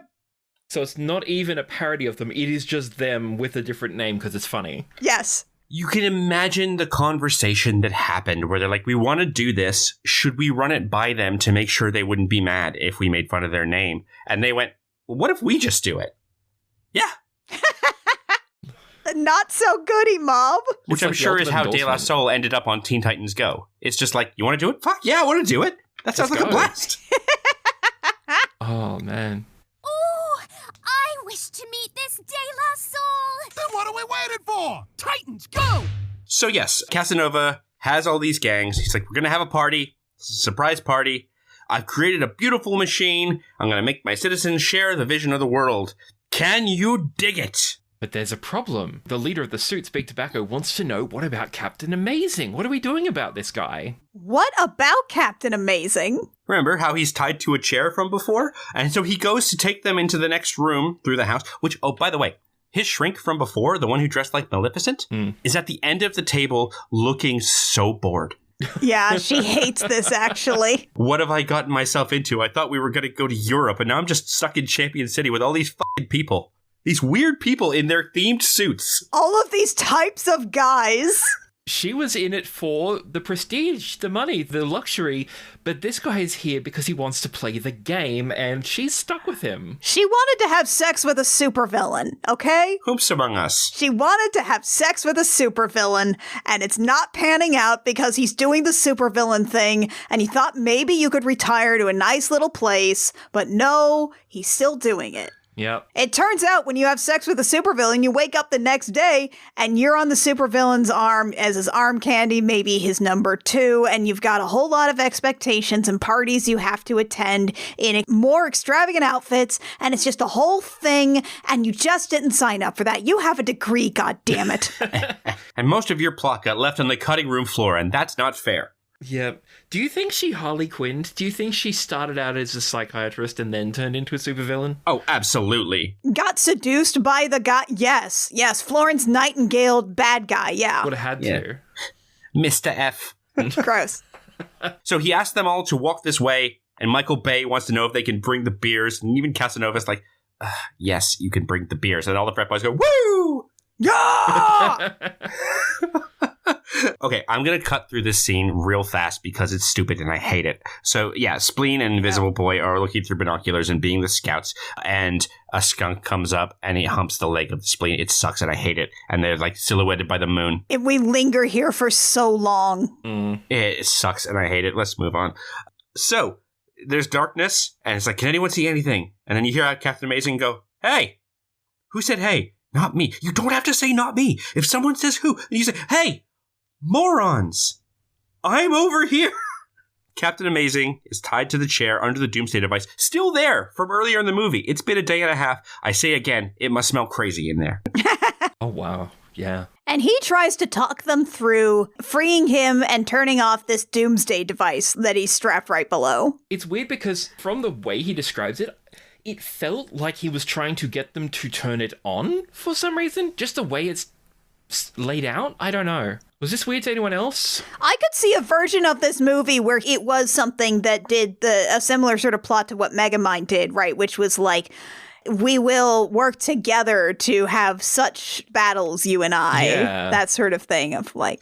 Yeah, or it's like he's going to turn it on so he can save the day or something. But exactly. But that's not what happens in this one. The problem is he is also high-handed and rude enough that he just ends up arguing with them. And Raja tries to remind them, like, hey, remember we met at the old folks home? And he's like, yeah, I meet so many people. Anyway, could you take me out of here? And then he starts to describe it. And for one, he lets them in on the plan. He says, Casanova plans to use this on the city at midnight. This is bad. This will kill everyone. This is something called a psychofraculator. It's very bad. And then he tries to, and the only comparison I could say is, you ever try and get a parent to install some printer drivers over the phone? Yeah. Yeah. It's running tech support for your parents over the phone, and suddenly they've never seen a computer in their life. 100%. There's an incredible wall of physical toggles and switches and wires and dials. It's a great prop, but Bowler and Furious and the others are standing in front of it like it may as well be written in Greek, like the menu of the diner. As he's trying to explain them, he's like, there's 2 toggles. And then they argue over what is a toggle and what is a switch. It's like, hey, flip the first toggle. Boom. Okay. And as he's starting to explain, it just keeps going. Raja starts to be encouraging before he's finished his sentence. Okay, now you have to, great work, everyone. Yeah. Woo. Yeah. Yeah, you just need to go ahead. And he tells them to flip the second toggle, and Bowler does it. But he doesn't realize that Bowler has done it because he's distracted by Raja. And they start to argue. And meanwhile, Shoveler is also holding up a couple of like metal rings, like something that's on his little like tool belt, and holds them up to Captain Amazing from his perspective. And then he's like, do you know billionaire Lance Hunt? Because he's trying to make it look like he has glasses on. And Captain Amazing's like, yeah, it's me. They're like, what? Just kidding. I've always wanted to say that. Yeah. So, and in amongst all of this, he's starting to get frustrated with them because they have not actually let him out of the chair at this point. They've gotten fixated on this board of stuff. And then finally he just starts yelling and he starts calling Bowler a moron. And she immediately starts to go, okay, stop. Okay, this is clearly not happening. And he's yelling, flip it. Flip the switch, because you can hear the machine powering up. Even Mr. Furious is like, hey, you don't get to call her a moron. She's like, thank you. Nobody gets to pick on my little sister but me. Yeah. And finally, Raja, who is completely flustered because Amazing was mean to him earlier, walks over and he goes, fine, I'll flip the switch. And he flips the switch again. And Captain Amazing is immediately turned into a cinder made of chewed bubblegum. It's a super grody prop. It looks great. It's like A charcoal brick made of man. In the process to get him there, it's one of those CGI effects where the fact it's a bad effect actually makes it grosser. Yeah. You see eyeballs floating on the surface of stuff. It's awful. His head turns into taffy. He just warps his whole body. And then cooks. And everyone freezes. And you hear Roger go, "Oh my god, we killed him." And Shuffler goes, "What do you mean we? I was over here." What's this we, Kemosabe? And Bowler is like, "I'm gonna check his pulse." And his hand falls off and crumbles into dust. And she's like, "I don't think he's going to pull through." Apparently, Janine Garofalo did not know the prop was set to break. Touched the thing, and it fell and smashed into a million pieces, and that's her real reaction of, "Ah!" Oh my god. That's actually great. Her delivery is... Of course, moments later, they hear someone coming, and they're like, oh crap, we gotta go. Yeah, remember how Casanova was bringing all of the guys into the room? And Casanova comes in, and he literally says the words, "Everyone should keep holding their horses." So clearly this has been a very long tour, and everyone's getting antsy. And they turn around, and there is the fried bubblegum charcoal briquette that used to be Captain Amazing. And Casanova Frankenstein pivots beautifully. He is a professional. He rolls with the punches. Yeah, so, He's like, "Yes, I wanted to come show you what I did to Captain Amazing." he's out of the picture. It's time for us to rule. Midnight. I'm going to do to the city what I just did to this guy, which I totally did. I totally did it, and it's fine. It's part of my plan. Yep. There will still be time to go up, get down, und boogie. And they continue partying. And then, meanwhile, doing cleanup, they find a fork in the machine. And he's like, "Oh, I know who this was." He's so mad. And he screams, "A fish fork is no match for my machine." Bless you, Jeffrey Rush. He is great. He's just so good. And then he says, "I want some insurance." And he looks meaningfully at one of the disco boys. So then, this is the last appearance of the psychiatrist. She's behind him and looking a little bit worried as she looks at both at Captain Amazing, and when he says we need insurance, she looks worried because we know, having seen the movie, this means they're going to go and kidnap Monica the waitress, Claire Forlani. Mm-hmm. She's not cool with that. She didn't think that, like you said, Annie, she wants to fuck a supervillain. She didn't think there would be a bubblegum fried superhero and girls being kidnapped. And there is a deleted scene here where she intervenes. Really? And says, "This is not what I signed up for. This is not what we were going to do. Why can't we just go away and be together?" Imagine. And he walks her to the window and says, "My darling, look at the city. This is my true goal. Uh-oh. And I'm sorry, you're just not in the picture anymore." And he throws her out the fucking window. Dang. Wow. Test audiences did not like that. Yeah. A little too supervillainy, if you will. Yeah, which is why she then disappears from the movie, because she dead. She real dead. Meanwhile, back at the abandoned amusement park, They have to explain to Professor Heller, "We might have balls this up a little bit." Yeah. There's a bit of an oopsie. So Dr. Heller starts listing off all this technobabble for what this doomsday device is. Look, I got it if you want it. I'm not going to remember it. You're not going to remember it. It's a goober. It's a goober. It creates a cloud of radically fluctuating free deviant There's always a thing. chaotrons that penetrate the synaptic relays. Yeah, That's like a quarter of it. There's so much more. There's always a bypass key, a virus key, a who cares key I can never remember, so I always call it a goober. Give it. Fantastic. You might notice Tom Waits is doing a lot of funny gestures in this scene. Remember how I said Tom Waits is not an actor, right? He's a musician. Right. Did he use mnemonics to tie gestures to what was going on? Even stupider, he wrote the lines on the inside of his fingers and had to move a finger to get the next line. Yo! Oh my god. Yeah. That's why he's doing these little like cat's cradle motions, moving his fingers back and forth as he describes it, because he's like that. That's incredible. And the director left it in because it makes him look like a crazy person.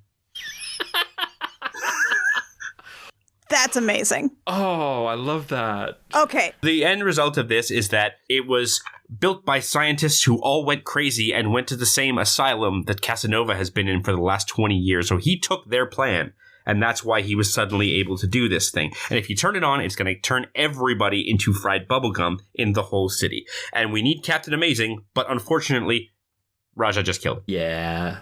Yeah, no. So the team is falling apart. They are arguing. They're scared. They don't know what to do. The shoveler is calmly making a sandwich. Oh, damn.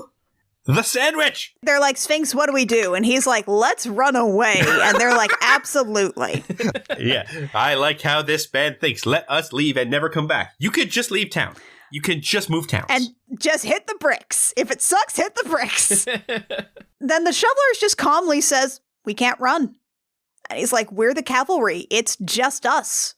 We're not your classic superheroes. We're the other guys. We're the guys nobody ever bets on. And he points out, like, he's got this sandwich that is egg salad, full of cholesterol. His wife won't even let him touch the stuff. We also see him slather on just a huge thing of mayo, too. Yeah. Oh, bless the Midwest. And he ends up giving everybody pep talks. He doesn't just give them a pep talk. He does a version of the St. Crispin's Day speech from Henry V.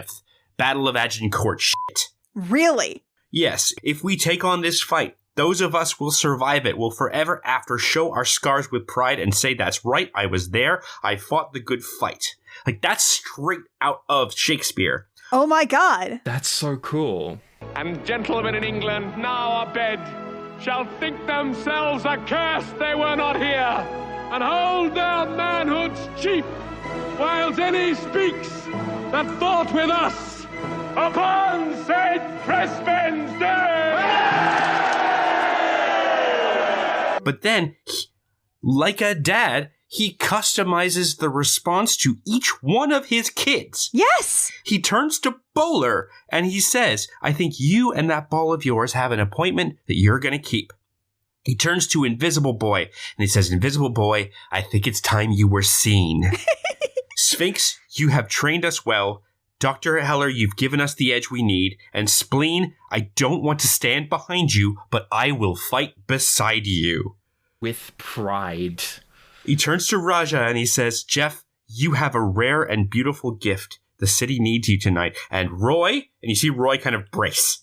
And he says, in all the years I've known you, I've never seen you walk away from a fight. You lifted a city bus once. I think we've got what it takes to handle Casanova. So do we do this? Or do I eat this sandwich? He's the best. So good. And William H. Macy sells the living shit out of this moment, and everyone cheers, and so do all of us in the theater. Hell yes. He's so great. He's an incredible actor. He does so much with this goofy-ass role. A little sincerity goes a long way. I hate egg salad. Hey, egg salad is gross. It's disgusting. It's so gross. It's up there with pasta salads for why are you here? No one needs you. I mean, look, I can fuck with a pasta salad sometimes, but egg salad is like, unless eggs are omelets or scrambled, like the texture is just absolutely abysmal to me. I cannot stand it. Blech. Blech. We get our gearing up montage because if we're going to bust into the mansion, we need more than a station wagon. And Furious said, hey, at the auto yard, there's this old Herkimer battle jitney that Sally's always telling me to junk. And Heller says that's the finest non-lethal military vehicle ever made. Yes! What a line. Non-lethal military vehicle. That's an oxymoron. And so they meet at the junkyard. And they say, those of you with loved ones, say goodbye before we go. You may not get another chance. And they all cross themselves, make a Wakanda Forever sign, and say Shai Gesund, which means good health. What the fuck is with the salutes in this movie? Like Gesundheit? Yeah! Shai Gesund. Gesundheit. Yes. So, we get our quiet moment before the plunge. Yeah, reminder, there's still stuff going on in the background of this, but we have to have a moment for each of our characters. And Raja gets what I will charitably call a coming out scene. It's honestly, yeah. Yeah, this is absolutely, this is coded as a coming out scene. And what's interesting is that we have played around with the Raja. He has been insulted a few times as being like some kind of gay man. Some kind of weirdo in a dress, yeah. What a terrible possible thing to be is gay. But this is very much a coming out scene. Yeah, so he's digging in his mother's closet looking for more silverware because he needs more weapons. And she walks in and it is entirely played like she's caught her son wearing her clothes. It is entirely that scene. It's really coming out coded. Yeah, and so he turns around. And he's like, Mom, I'm okay. And there's very clearly a f it moment, and he just, like, puts on the accent. He's like, I am the Blue Raja. I'm a superhero, mother. An effete British superhero, to be precise. I am pilfering your tableware because I hurl it. I hurl it with deadly accuracy. The Blue Raja is my name. And yes, I know I don't wear blue. I speak in a British accent. But if you know your history, it really does make perfect sense. The point is, your boy's a limey fork flinger, mother. Hard cheese to swallow. What will the Bridge Club think? Very much like there was a slur in the first pass of that. Jesus Christ. Yeah, I love the sort of what will the Bridge Club think, because that sentence is very much like he is preempting what he has imagined her reaction will be. And she looks at him, and there is a long pause where they just hold eye contact for a second. And then she says, you need more forks? And she pulls out a fancy, I think it's Oneida actually, silverware box. And it's full of beautiful Louis XIV ass silverware. And she says, this belonged to your great-great-grandmother. I was saving it for your wedding day, but from the looks of it, that's probably a long way off. Which, again, is very much a 1990s. Gay marriage was not legal in the United States yet. This is very much you are probably not going to get married, so here is something for you because I love you. Yes, and Raja's not even doing the accent. He's just like, you're taking this incredibly well. And she turns to him and she says, I've always known you were special, Jeffrey. I just never realized how special. And it's nice. It's really nice. It's a really sweet scene. Again, for a 90s film that has already had a couple of gay jokes, like, this could have been something that, and you'll get that sometimes, where the joke is the parent does not bat an eye at the child cross-dressing or something. That is supposed to be the joke, that the parent is supportive. But this is honestly played very straight. Or not, as it were. Yeah. And he said, well, I gotta go. I've got a city to save. And she has him do the accent. She wants to hear the accent. She wants to hear him being himself, being the person that he has chosen to be. He says, well, I'd love to stay on chit-chat, mother, but I fear I must away with me. Metropolis is in the clutches of madmen. She's proud of him. He drops the accent and he kisses her on the cheek and he says, thanks, Ma. And then he leaves. It's nice. And she says, cheerio. So then, are you ready for the emotional through line of this movie? The shoveler. Here he is. The shoveler's back. Has to tell Lucille that he's gonna go and it's really bad this time. And she's like, I am not going to be here when you get back. I was serious about leaving you. And he doesn't argue. He says, I don't expect you to believe me. I just came by to tell you that I love you. Tell the kids I love them, and now goodbye. And she repeats, I'm not going to be here when you come home. It hits him, and he sounds really sad. And he says, that's a chance I'm going to have to take. Otherwise, there won't be a home to come back to. Please wish me luck. And you see her realize that, oh no, this is for real this time. Yeah. Something's different for this specific instance. Because we've seen whenever she berated him throughout the movie, he's been he kind of puts his head down. He's like, yes, dear, I know, dear. Like kind of understanding that what he does is patently ridiculous. He doesn't argue. He doesn't get mad. He just accepts it and just says, yeah, but I'm still going to do it. So I love you. Goodbye. And this is not like, again, other movies, this is not the spineless husband finding a backbone scene. This is simply him standing his ground for something that he has always been kind of embarrassed about, but passionate about. It's a very real feeling scene, very grounded. Stupid movie. And now it's time for the last of our three scenes. Furious has gone to Monica's apartment. And he said hi. And he explains that they're going to go after Casanova Frankenstein. And he's like, oh, yeah, you know, if we live, I'd love to ask you out. Yeah, he said, I had a great time. You were really nice to me. I would love to ask you out, but if I don't call you, it's because I'm dead. Please don't think I'm a jerk. He even, like, tease her up. He's like, and if there's anything you want to say to me, now would be a really good time to say it. And she goes, oh, yeah, I have a question for you. What's your name? And he almost fumbles this. Oh, it's so close. Because he says it's... Phoenix Dirk Steele. I was christened Dirk Steele, but I changed it to Phoenix. And she's like, forget it. I don't care. I don't care. And she's about to turn, and he just pipes up. He's like, it's Roy. My name is Roy. She comes back, and she kisses him, and she says, you can just be Roy. Okay? And this is a beautiful emotional through line for their relationship, right? However, as the mission goes, this is like blowing his kneecaps off with a shotgun as for the superhero side of this movie. He is self-actualized at the worst possible time.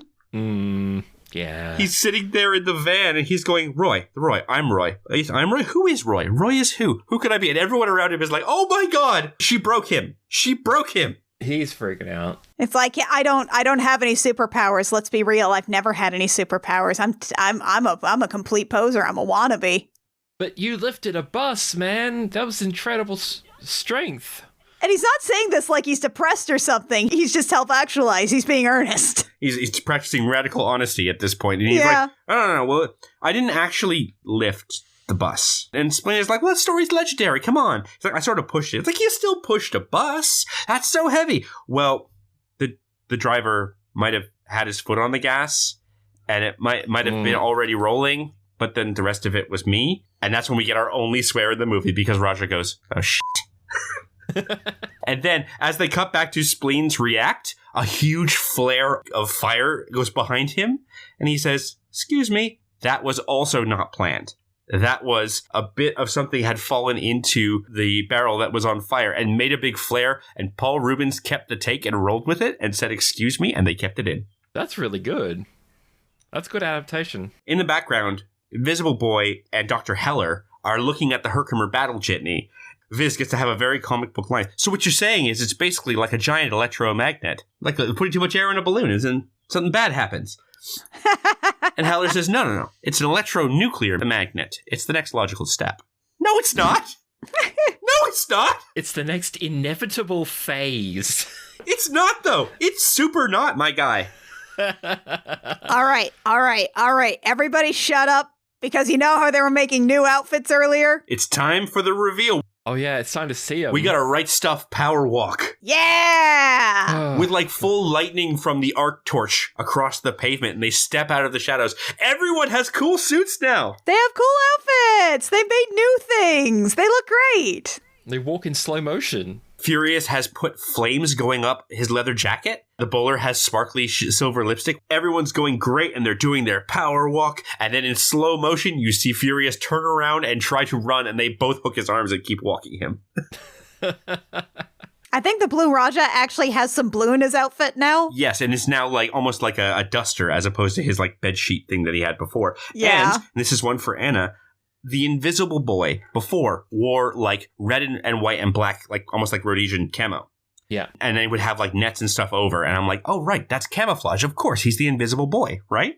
He's changed his outfit. It's now all cityscapes. And it's a combination of dazzle camo and what would be behind him if he were invisible. Huh. That's so smart. I didn't catch that. But I am also a big fan of Dazzle Camo. It's so there you go. It's really ineffective in our modern day and age, but I do love the theory. It's cool. That's the important part. So they get into the Herkimer battle jitney and they start it, and it lunges forward, and immediately the engine dies. He's like, sorry. Oh yeah, they stole it straight away. Sorry, too much throttle. We're not that cool. Yeah, and from inside you hear Furious go, that's cool, I'm gonna go, and everyone like dogpiles him and makes him sit back down.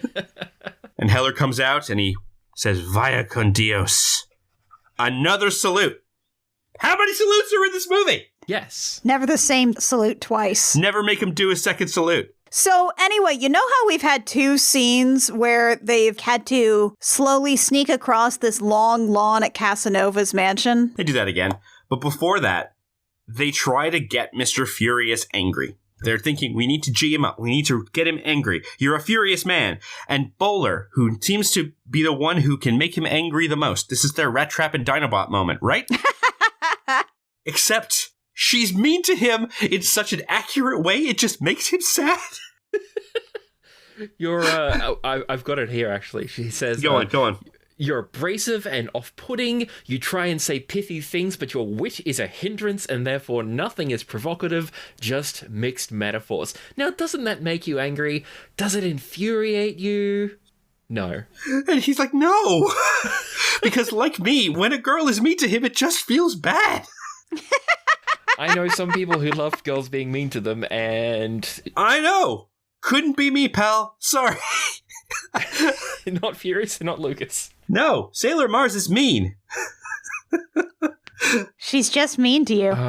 There's a specific type of girl that can be mean to you where it's hot, and a lot of times it's just, oh no, I'm sorry, I'll leave. Yep. And they all try to yell things at him, and the best Shoveler can manage is, your penmanship is atrocious. It's not working. But then they start to doubt themselves. Furious is like, Oh, I no. have no powers, I gotta get real. And Invisible Boy's like, oh, if he's got no powers, maybe I have no powers. Again, Sphinx steps in. He says, don't go there. When you doubt your powers, you give power to your doubts. He can't help himself. He can't stop. The lines keep coming. If he stops saying pithy aphorisms, he dies. Raja points out, and for anyone who, like Jake Manson, loves when someone says there's a clock going to happen, they have 30 minutes until midnight. Put that in your pocket. It's 30 minutes until midnight, and they're coming up to Casanova's mansion. And Shoveler says, everyone, we've got a blind date with Destiny. And it looks like she's ordered the lobster. Bless you, William H. Macy. Stupid, stupid lines. I love that they used the same shot, that same establishing shot of that big lawn stretch that they have had to sneak across before. Except this time... This time a car plows through it. Yeah, and you'd think like it's almost going to do a thing where they hit the gate and it doesn't break. But this is the Herkimer Battle Jitney. This is the finest non-lethal military vehicle ever invented. It plows through that thing and through the front of the house into the living room. Talk about breaking the fourth wall. So, all of the goons that were just chilling in front of big nondescript piles of meat and huge mushrooms and stuff and drinking ugly-looking cocktails, they react as any thug would. They all start shooting them. Invisible Boy pops his head out and he is nearly shot in the face many, many times. And they're just kind of pinned there for a while where they're like, oh god, what do we do? And then Bowler is like, we got to get the magnet going. A little tube raises out of the top of the machine and it sucks every gun in the room to it and sticks it hard and fast there, including some of Casanova's rings, some guy's belt, a statue. All the disco boys and all the other gangs all leave as Casanova declares, everybody into the disco room. I yearn to be able to one day tell everyone into the disco room. And before he leaves, Casanova hits a big switch on the wall. I don't know if it's a switch or a toggle. It looks like a toggle to me. But he hits that, and a big sort of Tesla coil thing over the top of the door lights up. And the last disco boy, who had lost his belt and so therefore is hobbling with his pants around his ankles, gets hit with a beam off this thing and is turned to dust. It looks like the old-timey diving bell helmet worn by Big Daddies in BioShock. Yeah, it's the Big Daddy helmet. There you go. Yeah. That's 100% right. It's an electric eye. It will hit anything that moves in front of it that it can see. That it can see. It can see. It can see. They read the exact wording. An invisible boy starts walking forward. He's saying, this is it. My time has come. And everyone is like, oh my god, Kel, please do not kill yourself. Oh my god. You know, thinking about it now, I think the word that I've been reaching for this whole time is not necessarily earnest, but it is gentle. He has been a very gentle character this whole movie. That's a good point, yeah. He just starts walking forward, and a bunch of them try to hold him back. And Shoveler said, he's right. Good luck, son. And then immediately yells at them, don't look at him or it won't work. And everyone turns. He's a good dad. Shoveler's he supports you. He's this big fan because his real dad is like treats him like he's invisible. He doesn't go, and Shoveler sees him. Yeah, he says, but we've got to help him. We've got to make it work because if we look, it's gonna fuck up and he's gonna die. So then, Invisible Boy walks forward and he is muttering to himself with his eyes closed. I am transparent. I am like the window. I am see-through. I am saran wrap. And he disappears, and you see his clothes drop off him, and suddenly the switch is hit. Yeah, I love that we, the audience, get to see him turn invisible because it could very much be like something that we never get an answer to, that the camera also has to not be looking at him for him to be invisible. But no, we do get to see that he was right this whole time. And he does it. Yeah, and not only is he invisible, he's also intangible, selectively intangible. Yeah. Yeah, his clothes slide off him. He's literally not there. And he hits the switch, and the eye turns off. And he turns around, and he's so happy. He's like, I did it! I'm invisible! I really got superpowers! Can you see me? And Bowler, with the biggest smile, says, yes. Because my boy is naked. Naked as the day he was born. Yeah. And Raja even said 2 hands there. 2 hands to cover that up. Whew. Cal Mitchell! Apparently, this was an improv. Bowler leans out and she goes, maybe you should put some shorts on or something if you want to keep fighting evil today. And I love that it's like, it's embarrassing, but you don't see people continue to give him like grief over it or something. They just keep moving on because you know what? He's your little brother. Yeah. Yeah, he did the thing. And what he did actually work. He did something none of you could do. Yeah, he's a good kid. We cut to the disco room where Casanova tells the furriers to stay here and delay the attackers. Not so goody mob. You go around the back. The rest of us into the atrium will create a second wave of attack. They're making the video game situation. They're setting up the enemies so you can go in and have the cutscene. It's a comic book. You gotta do this shit. Yeah. You seen Pride of the X-Men. You know what's up. And the furriers pose like fembots out of Austin Powers. Symmetrically. God, Lucas, that is such a fucking cut for that. Pride of the X-Men.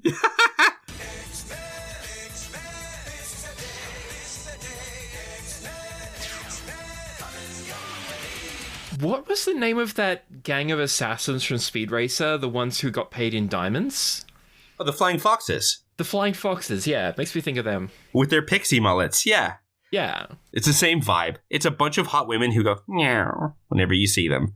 Because apparently that's what people in the 90s wanted. Basically. Couldn't we have just had furries instead? They could have, you know... Yeah, that's a good point, because the thing is, they're called furriers. None of them wear any fur. Yeah. None of them. No. They just act like cats. Now, if they were furries, that would have been an actual credible threat because they would have armed the security system and just done an incredible amount of computer science and hacking and just really fucked everything up. Within half an hour. But they would have spent all their money on Bionicles. Anyway, that's fucking good. All right, so they come in. Time for a long fight sequence. Except, no. Because no? As they come in, the stage spins around. The furriers do a lot of posing with high kicks and spinning their purses like nunchucks. Oh, God. And they get shrunk. Shoveler says, shrink them, and their clothes shrink. Because they're sexy ladies and their clothes shrink, and then it's like, haha, I'm getting a boner. Yeah. It's like, haha, Ben Stiller has an erection. My pants are shrinking. Hilarious. And they make a joke about how it's a wedgie she won't soon forget. And then the camera lingers as this lady's boobs like pop up into like corset levels of being out there. Thanks.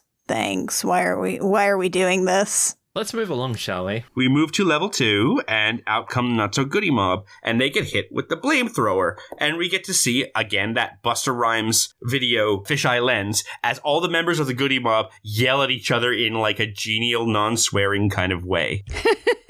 And then they just run off fighting each other, and that's a movie wrap on the Goody Mob. They were probably only on set for, like, what, one day? Yeah, it's like, can you stand around, drink some drinks, say like one line of rap each, and then all you yell at each other and leave. Good payday, boys. Now the gang starts splitting up our heroes, and they start splitting up to take down all of these different types of guy. Big Tobacco takes the flamethrower out of Sweet's hands, and Bowler hits him really hard in the face with a bowling ball bag. She kills this man. Oh, he dead. Yeah. Just stoves his face in. Big Tobacco is no more. And a fifth of Beethoven comes on the soundtrack, and we get a disco fight. We deal with Shoveler fighting the Disco Boys. We also find out that he has diversified his shoveling. He now also has a spade. A little trowel. He fights the normal Disco Boys, and he kicks their asses. He even throws one out a window, like by hooking him with the shovel and chucking him across the hallway. It's pretty cool. But then Tony C., our boy Praz, turns up and gets the better of him with like a curtain rod. And as he goes to hit Shoveler in the face with the curtain rod, he blocks him with the tiny trowel. It's so good. Yeah, no, you're right. It is a trowel. He has diversified into a trowel. That's what Sphinx told him. And then he finishes him off with a shovel, because how is he not himself? Yeah, of course. He knows who he is. Yep. Spleen and Invisible Boy have to hide from the Susies because the Susies have cut the rope. They have decided that if they've got a bunch of guns stuck to a magnet, what if we just fired the guns while they were still stuck to the magnet? All of them. We just rotate them and point them. That's the smartest thing here, honestly. Seriously. Yeah, and they've got like a MAC-10 stuck to the side of it, and they are just spraying the room, and Spleen is terrified. So of course they have like a moment of, I'm scared. I'm not scared. I'm not scared. Come on, you can be strong.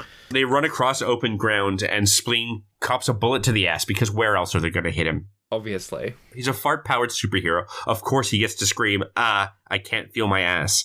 Invisible Boy pulls his finger, and the rankest, nastiest fart sound put to film since Blazing Saddles happened. His entire cape flows out.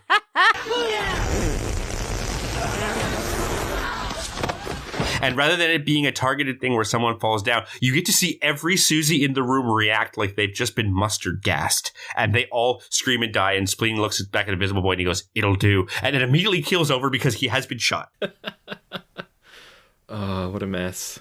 Bowler, one of the leader of the Disco Boys, the 2IC, Tony P. You can't hurt me, baby Bowler. I'm protected by the god of hair care. Susie, what you doing? Susie has a joke about the lesser-known Roman gods, which is like Simon, the god of hair care.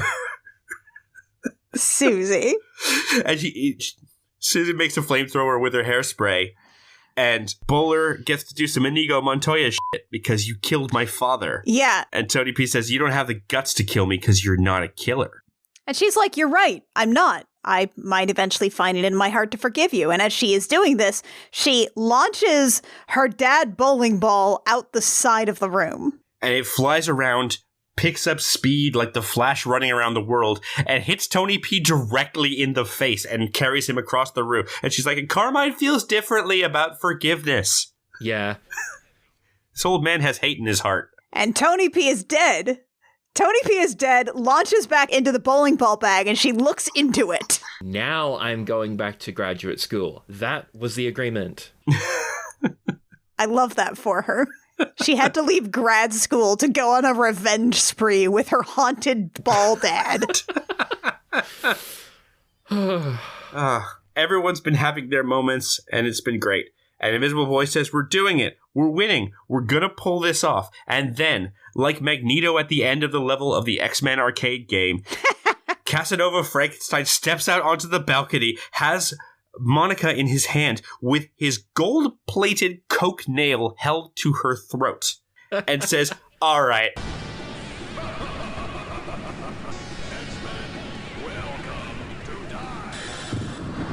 It's not even pointed. That's an oval tip. He's like, all right, I've had enough of this shit. It's not a pointed nail. It doesn't look sharp. It just looks like a fingernail that's a bit longer than the rest. He will use this as his primary weapon for the rest of the movie while hissing like Dracula. It's so weird. Also, like, I did not connect that we need to have insurance line to he was going to kidnap Monica the waitress, because, like, how the fuck did he know about Monica the waitress? The Disco Boys, they were following them. And we saw her after that scene. Yep. That is not how continuity works. See, maybe there was a deleted scene where she walked inside and was yoinked off screen by, I don't know, a gold chain. Right? Yeah, there must have been, right? Yeah. She does the Lois Lane thing where it's, no, don't do it. Save yourselves. But then everyone puts their weapons down because they are still superheroes. There are rules. Yeah. And in order to make sure that they don't come after him, because he is up on like a second level, he flips a switch with electrocutes the stairs, which also takes out the remaining frat boys. And he says, yeah, because you superheroes have rules. I don't have rules. Look, I just killed a bunch of my own guys. Think what I'll do to you. And that's when a hatch in the floor opens, because that's where the super weapon is. Of course it is. That's how these things work. Yeah. Yeah. Obviously. Casanova says, and lucky me, I get the girl. Furious tries to power up to save this girl who was nice to him once. Not even his girlfriend. A girl he has not yet had one date with. His way to do this is to run at the wall and attempt to climb a sheer wall, and bless him, Raja helps him out. Raja does that technique that he learned during the training montage of holding up his cape, because, like, he even had to sleight of hand his forks away. Oh, it was very smooth. I bet Ricky Jay showed Hank Azaria how to do that. He, like, palmed them both at the same time. It was really smooth. And so what he does is he pulls up his cape because he's not supposed to be doing anything. He shouldn't really have his weapons out because otherwise Monica might be in danger. And while glancing back up at Casanova, he does the thing where he flicks out the forks straight from underneath his cape, and he creates handholds in the wall. He's doing the thing he learned. And Furious can climb the wall. And he gets to the top, and Casanova looks at him and he says, "What are you doing?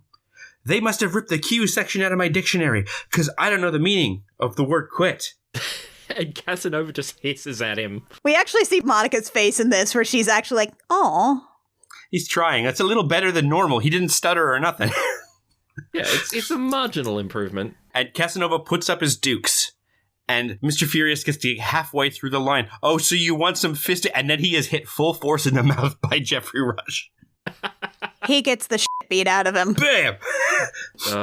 Again. It's like watching Happy Gilmore get beat up by Bob Barker. It's that one-sided. And then the clock strikes midnight. It's time. The bit in the middle of the floor opens, and the psychofraculator, which is directly below this room, rises up and makes an ominous powering up sound. And Bowler just says to Roger, "Don't touch any toggles this time." And we get a Pee Wee Herman scream of, "It's the fucking Skunkulator!" Furious has had the shit beat out of him. He's a hot mess. And then we hear from off-screen him mutter, "Rage taking over." And Casanova's like, yeah, I know. We've heard this. This is the thing you do." And we get an honestly creepy shot of Ben Stiller looking up through his eyebrows, like Jekyll and Hyde style. Yeah, some real, like, Jack Nicholson, like, Stanley Kubrick kind of eyebrow shit. And he says, "No, rage really taking over." His eyes are also bloodshot. Because what's just happened is he actually has something to be angry about rather than making excuses like in the rest of the movie. He's not posturing. Yeah, a bunch of people are gonna die and he can't stop it, and that makes him mad, so he can actually do something. And Casanova lunges at him with his deadly coke ring, and he gets a finger lock on him and flips him like it's a lucha libre mask, and then beats him like a school bully. He specifically does bully moves on him. Oh, God. Because he's still himself, for all as he is rage empowered. Like, he puts his elbow on him and then whacks his hand a bunch of times to make him go, and then finishes off by grabbing Casanova by the scruff of his neck and throwing him directly into the psychofraculator and says, "Fraculator, Frankenpuss." It's awful. It's so bad. It's still not good, but at least it makes sense. So they send Monica off and said, "Get out of here." But now we've got to shut the machine down. And how are they going to do it? Why? With a group hug, of course. Exactly. They've got to get the last part of their training out. They hold together to keep themselves on the floor, shuffle over to this big column of energy, and they lift Bowler up so she can chuck the bowling ball in as she screams, "I love you, Dad." And at one point, her eye actually starts to distort out of her face because she's so close to it, it's starting to affect her. Yeah. It's a little bit fucked. And throws the ball in. And here's the thing. Whenever the ball is thrown, right, it's clearly being driven by the skull. It doesn't spin. Yes. The skull, and you can see the skull occasionally turn as it changes direction. Yeah, the skull is always right side up. The ball goes down. It looks around, and you actually see it make the decision to just start wrecking up the place. And it smashes all the power conduits of the machine, which shuts it down. But then, of course, we got to get out of here because the villain's lair is about to explode. Of course. Yeah, the machine is starting to, like, collapse in on itself, and so is the mansion. We get to see this destruction shot. It's really fun. It looks like they've got, like, there's some CGI, there's some models that are just sort of collapsing. It's fun. I literally wrote down, "Oh, hey, they made a mistake, and instead of a big house blowing up, they composited a miniature that blew up. That was weird. Hey, I wonder how that happened." Funny that. But no, it's cute. It's exactly as hokey as you want it to be. Yeah. Yes. And so they get out, and then we cut to a newscaster who is saying, "No one could have survived the chaos we've just witnessed here, but as the dust begins to settle over the ruins of Casanova Frankenstein's mansion, the question remains, who were these brave heroes that gave their lives to save our city tonight?" And Heller, who is eating cream of wheat in front of the TV, goes, "Hey, did that fraculator work out or what? What's the deal here?" And out of the explosion behind him comes our heroes. And Heller goes, "That's my team! That's my guys!" He's so excited. And everyone's hugging, and they're saying, "We won! We won! This is amazing!" And then they step up to the microphone, and Shoveler declares, "We have struck down evil with the mighty sword of teamwork and the hammer of not bickering." We see Shoveler's family watching on TV. The youngest one that was like, "I believe in you," was like, "That's my dad." And his wife says, "That's my hero." And Sphinx leans in, and he says, a line that I have said in my real life. "We are number one. All others are number two or lower."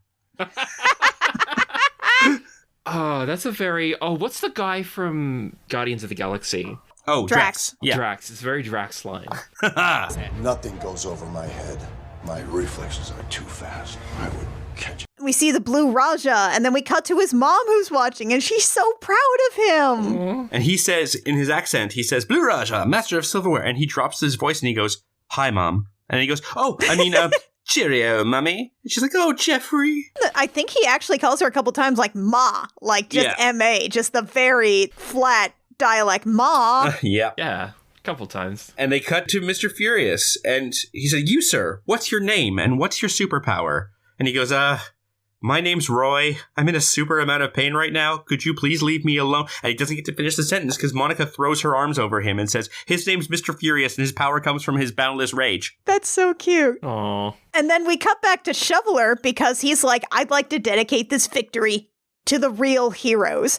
And you think for a second it's going to be like that, like post 9/11, like, oh, the real superheroes are the police force and the firefighters. And no, he says the real heroes, like the lady at the DMV. Yeah. That's a really hard job. And Invisible Boy says, to the people that remember jingles from tons of old commercials, and the bowler, and this is Janine Garofalo just speaking as herself, the people who support local music and seek out independent film.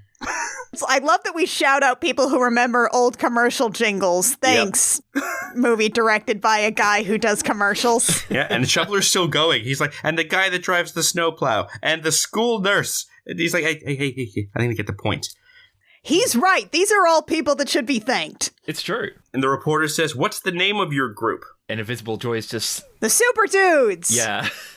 and everyone at once in unison goes, no. I don't know what our name is, but it is not the Super Dudes. Please don't write that down.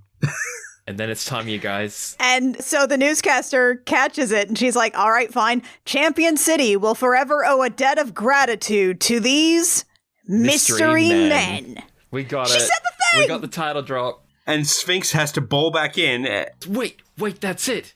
We are the Super Squad. No, we're not. We're not the Super Squad. Yeah, and then Bowler in the back row's alliteration in these situations is so corny. And then she opens her bag and she goes, what? And it's a very smoldering but still intact bowling ball. And she's like, yes, we're all aware. You saved the day, Dad. I'm sure we'll be hearing about it for the rest of our lives. Close the bag. Movie wrap. That's hey it. now, you're an all-star. Get your game on. Go play. But not yet, because guess what happens after All-Star finishes? There's a wrap-up about the movie! There's a stinger? There wasn't in the version I watched.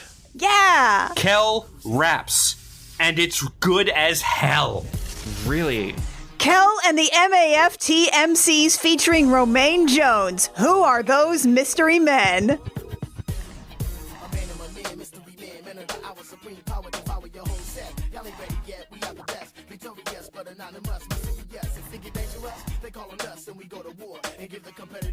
It's really good. There's a rap about the movie. I need to go love it check when there's a a rap version about the that has movie. that. I need to go check out the version which includes it. Like, put it this way. Y'all heard Dig It Up when we did Holes? Yeah. This kicks that in the teeth. This is so much better. This is an actual song. Yeah, this one, like, I thought it was just an actual song until I started hearing things in the lyrics of like, wait a minute, I just watched that movie. Oh, wow. Also, side note about the credits, I really like that the actors' credits are broken up into categories. Mm-hmm. Header, mystery men. Header, superheroes. It's just Captain Amazing. Bad guys, citizens, Casanova's gangs, and there are subheads for each of those gangs. That's really Old good. People's Home, and wannabe superheroes. They organized their credits. It wasn't just in order of appearance. That's actually great. Oh, I love that. So we're at the end of the movie, and we're at 4 hours of recording. Everybody, what did you think? What a goofy ass film. It is so much. It is there's so many things in this movie. It is just incredible. I got to the end of it and I thought, yeah, this is one of the most movies per movie in this movie. You messaged me and you're like, this is a Wolfpack ass movie, and you're goddamn right it is. It really is. Good Lord. Well, at one point, when Excellent Podcast with El Collins, JoJo Seams, and Andrew Isla did an episode on this movie, I spent what was my afternoon on Twitter when I should have been working just yelling facts about this movie because I'm so happy to talk about this movie to anything. Like, I was doing that annoying thing that I wish people wouldn't do, which is where they're live tweeting a podcast that they are listening to, but I was doing it at them because they're my friends and they were talking back, so that's fine. Yeah, of course. It's allowed. But I'm actually very glad I revisited this movie. It's been about 16 or 17 years since I've seen it. Oh, wow. But I remembered so much of it. Like, my first watch through, I was just like, yeah, it's there. But there's so much more to notice, which I think will bring me into my final fact. So I think we did prove that you can't camp something unless you truly understand it, and that we ain't the sharpest tool in the shed, and that someone did tell us the world was going to roll us. But Annie, what's your final fact? You know how people love doing this whole like, oh man, what if we did like a superhero thing, but subversive? Y'all, the subversive superhero group is coming from inside the house. We done been here. We've been here the whole time. Hell yeah. We've been here the whole time. Anna, what's your final fact? The best heroes and the best villains are the ones who are in it for the love of the game. Yeah, that's that pro wrestling shit. Oh, yeah. The audience is there to play the audience. The heels are there to play the heels. The faces are there to play the faces. We are all accepting this shared reality together, and we are building something with it. We're telling a story. Fuck yes. Lucas, what's your final fact? My final fact is you should be able to walk up to any prop, any set, any bit of your movie and press X and get told a story.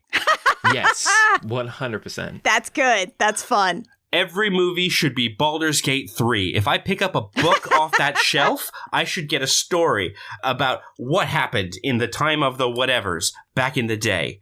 I want to be able to read the diner menu. I want to be able to see the shitty little TVs you have on your diner tables. I want to look at this weird car that the shoveler is driving and be like, why the fuck is he driving a Rambler Rebel? Which we didn't even mention. The Blue Raja drives a 3-wheeled British car. The fuck? Oh my god. Oh lord. It's so weird and bespoke. But it's good like that. Yeah, it should be like Call of Cthulhu Dark Corners of the Earth, where you walk up to everything in every building and your dude will have a voice custom line for that object, like a painting or a book or a clock. Honestly, just like let your props masters go nuts. Yeah. Yes, 100%. For real. Production design is incredibly important. Agree. Yes. All right, well, that's just about wrapped us up for this Mystery Men thing. We have once again managed to turn in a 4-hour podcast, Annie Creighton. God damn. Why do we do this to ourselves? Because we love it. Love of the game. Lucas, Anna, I love you guys. I'm so tired.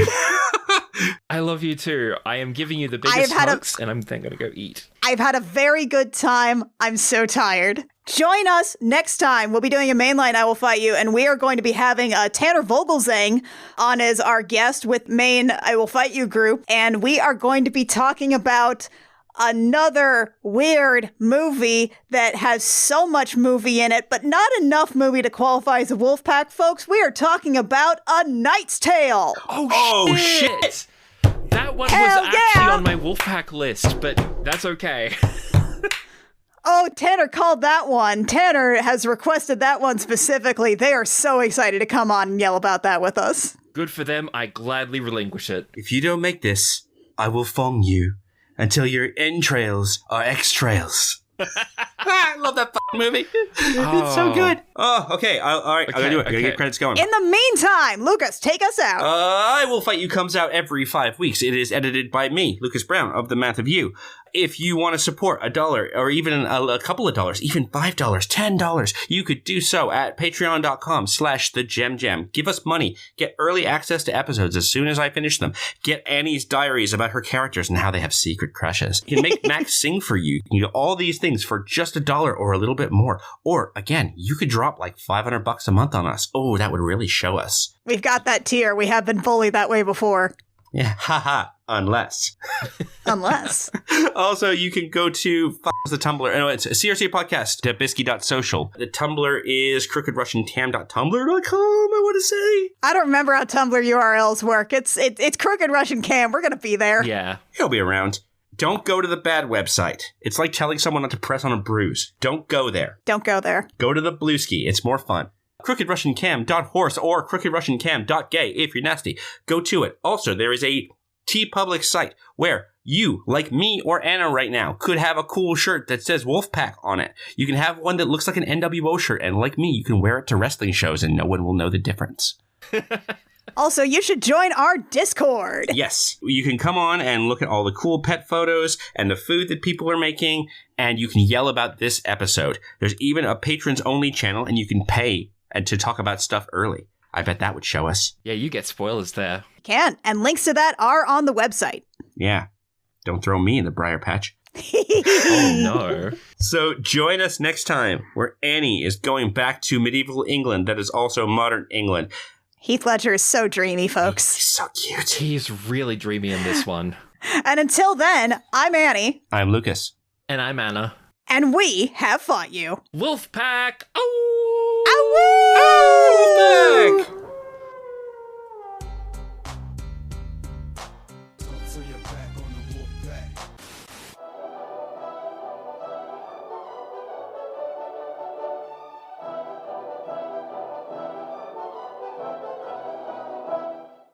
There was like Trans Lady does Mitch Hedberg comedy about trans people. Ooh. And it's a very funny I'd bit. be into that. And it's like, my trans friend said she has new pronouns. And it's like, wow, my nouns are only amateurs. They have not gotten a sponsorship from Nike or Wheaties. And trans people, they need that money because they spent all their money on Bionicles.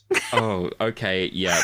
Called the fuck out. Yeah, no, that's a Mitch Hedberg. Yeah. That's that patter. But specifically, like, hitting the Bionicles at the end is I nearly spat out my drink. Yeah. I was expecting, like, D&D or fighting game sticks or something, but no, it's Bionicles. No, well, obviously, you don't need to spend any money to get really into speed running. No, of course not. Or Linux, for that matter. Right. I bought myself an open plan computer, which I built by dragging it behind my car on a chain. Yeah, he'd be Pee Wee Thurman. He'd be Pee Wee Herman, not Thurman. He'd be Pee Wee. Oh, I know. I hate it. It's on like the same road. Did you know that they got back together? All of like the 20-year-old bands are getting Yellow Card released a new thing. Sum 41 released a new hit, quote unquote. Good Charlotte made another song about how their dad walked out for smokes and they're famous. I did see a TikTok where someone put together a fake music festival and they referred to it as just the Perimenopause Tour. And it's basically all of Lilith Fair. My partner Ash is going to a festival later this year, and All American Rejects is playing something. Oh, buddy. Yes. Dude, John, a couple of months ago was like, I saw a thing, the All American Rejects, now playing at the Emerald Queen Casino. They're on casino rackets now. Oh, my God. The buffet is now closed. Anyway, here's the All American Rejects. All right, coming back to it. Oh, God. So, Sphinx does... Okay. I have a side note about that, but we're 3 hours and 38 and I cannot do a tangent at this point. Thank you. Yeah, that's why I held off on the fucking... Anyway. I'm getting so tired. We're getting there. Was that it? Should I do anything else? Website. Oh, yes, website. crookedrussiancam.horse or You got it. crookedrussiancam.horse or crookedrussiancam.gay if you're nasty.